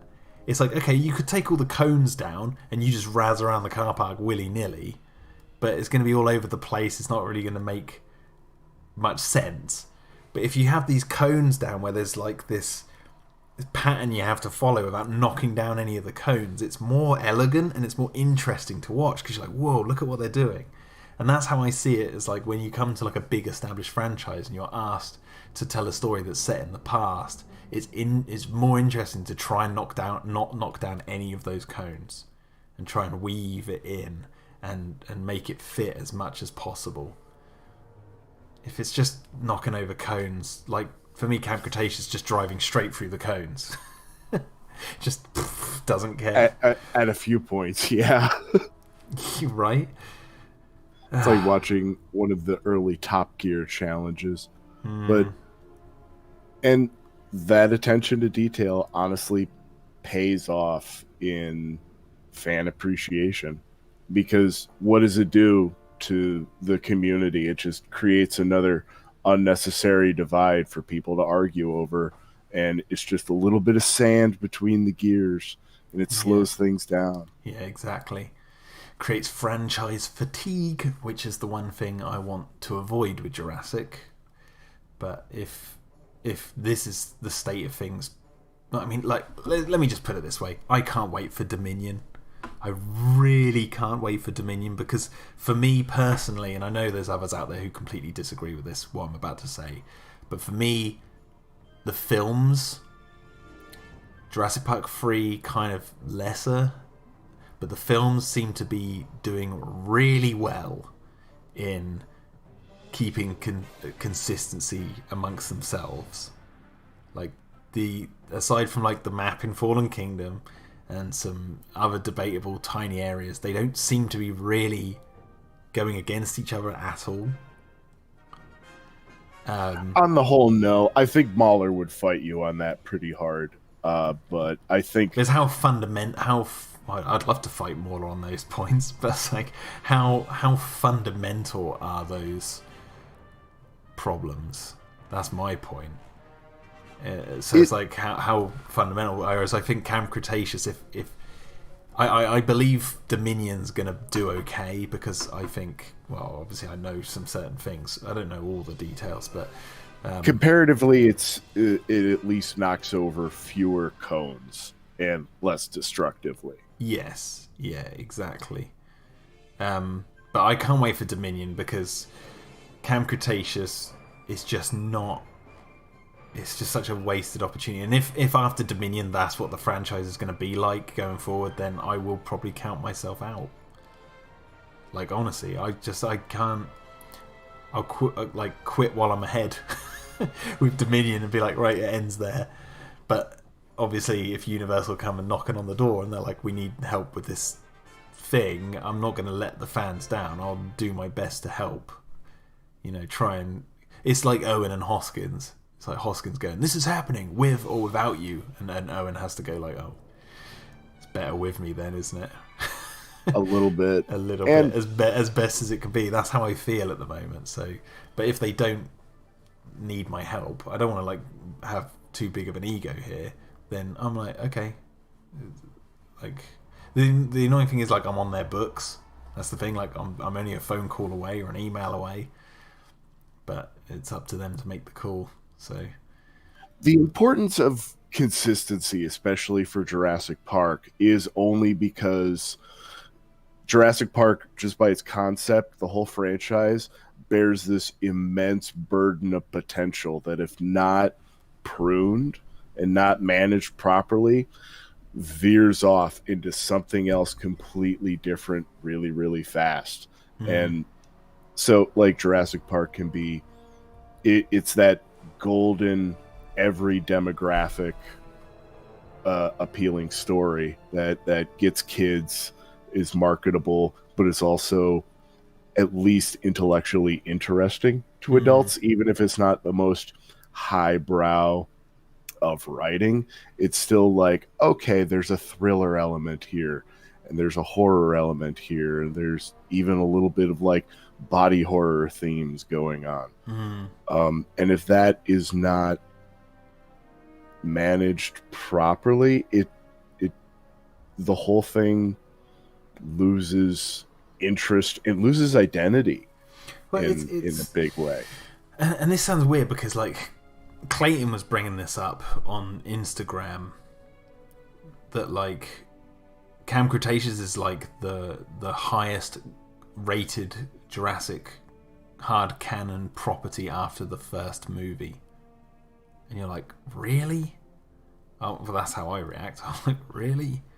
With all these mistakes, people on Rotten Tomatoes, or Rotten Tomatoes, IMDb, I think it's like it's like it's a really well received show. Now I understand that might be because it's got a lot of kids watching it, but then I don't know if they're the ones reviewing it. But my point is, it's like I don't know how people can't see.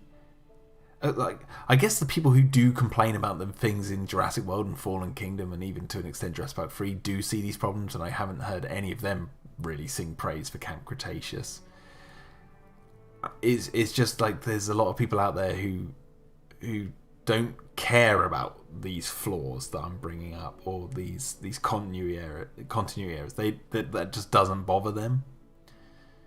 So then I'm like, well, fair enough. If those don't bother you, then you can eat this up as much as you like, but just understand that there are actual problems. Like, if it doesn't bother you, it's fair enough, but you have to recognise that there's an issue there. Especially with the continuity stuff, because that's so obvious. Main Street's gone from season 1, even though it should be right there in the shot. Like that sort of thing. But the reason, because Sicky T in the chat says don't sell yourself short. Like, I don't mean to like sell myself short. It's like like, I don't want to put myself on too high of a pedestal, but the thing I do think I could bring to the table if they were to reach out a little bit more for consultation is the fact that I actually listen to so many fan podcasts, and I listen to so many YouTube videos about Jurassic from, I don't care how many subscribers people have or how successful, like, I love listening to people's views on this franchise, and that's the way we gauge for the websites. Like, that's how we found where the cones were for us to weave through. It's like, oh, okay, a lot of fans like this idea, but these fans say it's a bad idea because of X. Okay, is there a way of weaving in throughout both so we can actually make both parties happy? Do you know what I mean? Well, there's wisdom in fighting the minutia for the videos like Mahler and Your Movie Sucks and half dozen others, in that it gives you clear objectives as to what you know what you're looking for at this point, and you can see the view of where other people have big problems and how to course correct on that a little bit and learn going forward. Like, listening to those guys complain ad nauseum is kind of a masterclass in things to avoid. Yeah, there's obviously you have to avoid like there's certain things that people have issues with where like they've like misunderstood something, or I do that as well. Like no one's perfect at doing that, but it's not to say that they're always right all the time. You know what I mean? No. Like you take their criticism and you digest it and you move forward with it. Yeah, exactly. But the point I was bringing up more broader is the fact that like I'll listen to so many people talk about Jurassic in so many different capacities, and I'll go back and listen to really old video just to hear viewpoints that like I know no one at Universal's listening to or even know of. And someone out there might have like 20 subscribers on YouTube, and they'll make a video and they'll bring up a point that floors me, and I'm like, why didn't I think of that? And I'm like, but this video hasn't got any views or anything. So it's like, okay, well then do I take this information and use and like help flesh out the canon somehow? Or do you know what I mean? Like it's how do you use that to your advantage? And I just don't think Universal cares to do that, because quite frankly, with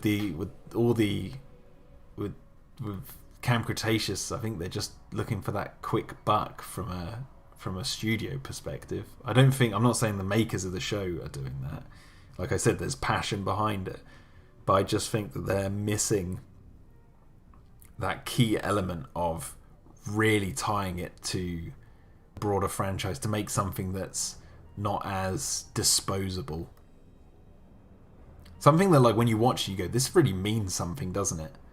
Whereas Camp Cretaceous, I think it's like something that could really easily be just destroyed. Oh, harsh criticism. I wouldn't say destroyed. I'd give it a 12 out of 17. No, I mean destroyed by its own canon. Like, oh, okay. Like it's like if they don't tie it to the movies more cohesively, then the movies are eventually going to write this out.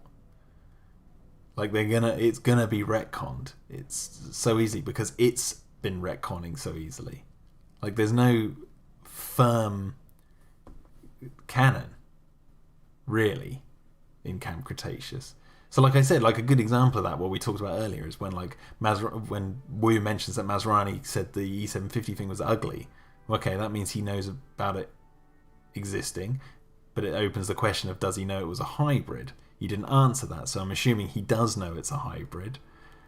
That makes the whole conversation with Wu in Jurassic World like, okay, well, it complicates things. So okay, then it's destroying Camp Cretaceous before it's even made it strong. Like, does that make sense? Yeah. Well, I mean, that's what I mean by destroyed. It kills its own narrative momentum because you sit back and you think about it and go, hang on a second, and that's when you lose interest, and that's when you're like, well, why didn't they just do it like this? That sounds like a more interesting show. Yeah, exactly. Sikity says that's fucking invaluable for a studio to have access to. Well, thank you, man. Jason Kruger says, I feel like Camp Cretaceous is going to end up like Lego Jurassic World stuff, remembered but not regarded as something vital like the main films. I think that's going to be a long while before that happens. Jason Kruger says, and eventually someone like Colin will go, Camp Cretaceous is soft canon, just like Jurassic World Live Tour. Please, Colin, please. Oh no, you watch. Darius is going to show up in the third act of Dominion. This is the dark timeline, my friend. I don't know this, so this is purely speculation. I actually don't know anything about like how his Colin. I know has teased that like Camp Cretaceous links to Dominion somehow. I don't know, but I wouldn't be surprised if Bumpy turns up somewhere, like a dinosaur that looks the same coloration and all that. Yeah, they do have to resolve that because Bumpy's got to get off the island unless he just burns or she just burns up. Like I see him doing something like that. And for me, as someone who does, as long as Dominion makes it so, like if he does link it to Camp Cretaceous somehow, if he does it in such a way that I can watch Dominion and it, like, let's say we see an Ankylosaurus in the background that's blue with one horn, stumpy. That's it. I'm like, oh, okay. In my canon, that's just there. Like it's no links to anything. But if they have a character go, "Hey Darius, come over here," and then he's like, "Oh hi, yeah, I survived on the island for X amount of years," and oh, and then this is Bumpy. Like if they really dug it in, then I'd be like, "Oh no." Here's what they're gonna do. They're gonna retcon the auction scene, right? And Kenji's gonna put on a fake beard and he's gonna be in the crowd, and Bumpy's gonna come up to be auctioned, and he's got to get in an auction battle while everyone else is running around behind. And they have a cute moment with the Pachycephalus, or the Stygimoloch, I should say. Oh God! And they insert them into that moment, and the tension is they've got to help Wu. And they've got to buy Bumpy. Oh, God. But they've only got a budget of like $2 million. Oh, God, no. Sicky T just said Maisie's going to watch one of Brooklyn's TikToks. Oh, God. Kill me now. But no, I as long as Dominion, I don't mind if it actually has any nods to Camp Cretaceous, as long as it's not like so fun, like so vital to know what happens in Camp Cretaceous to understand what it's saying in Dominion, then okay. But yeah, we'll see. But I have a feeling that Dominion's gonna just be amazing. So, at least I hope so. Yeah, and that's all we want. Of course. It's the perfect film in our heads. Yeah. But anyway, so to sum up, Camp Cretaceous to me, I just don't believe any of those events are happening in the world of the movies. There you go. And I think I'm going to end the stream there. So thanks, man, for joining me on this. Thank you for having me. I appreciate it. I feel bad we have to end on a dour note, but there's always good stuff to look forward to. There is. You've got to watch The Death of Stalin. There you go. And I'm going to watch Arachnophobia with my wife when we've next got a movie night, because I haven't watched that in years and I bought it on DVD. Big Shark says Jack's summary. Camp Cretaceous is shit. Yep. Cutting, but fair. Yeah. Anyway, guys, anything you want to say before we leave? Everybody, go enjoy your week. Make the most of it. Yes. Go enjoy it. Have fun. And we'll see you next Friday, I believe. So yeah, we'll see you later, guys. Yeah. Godspeed. Godspeed. Bye-bye.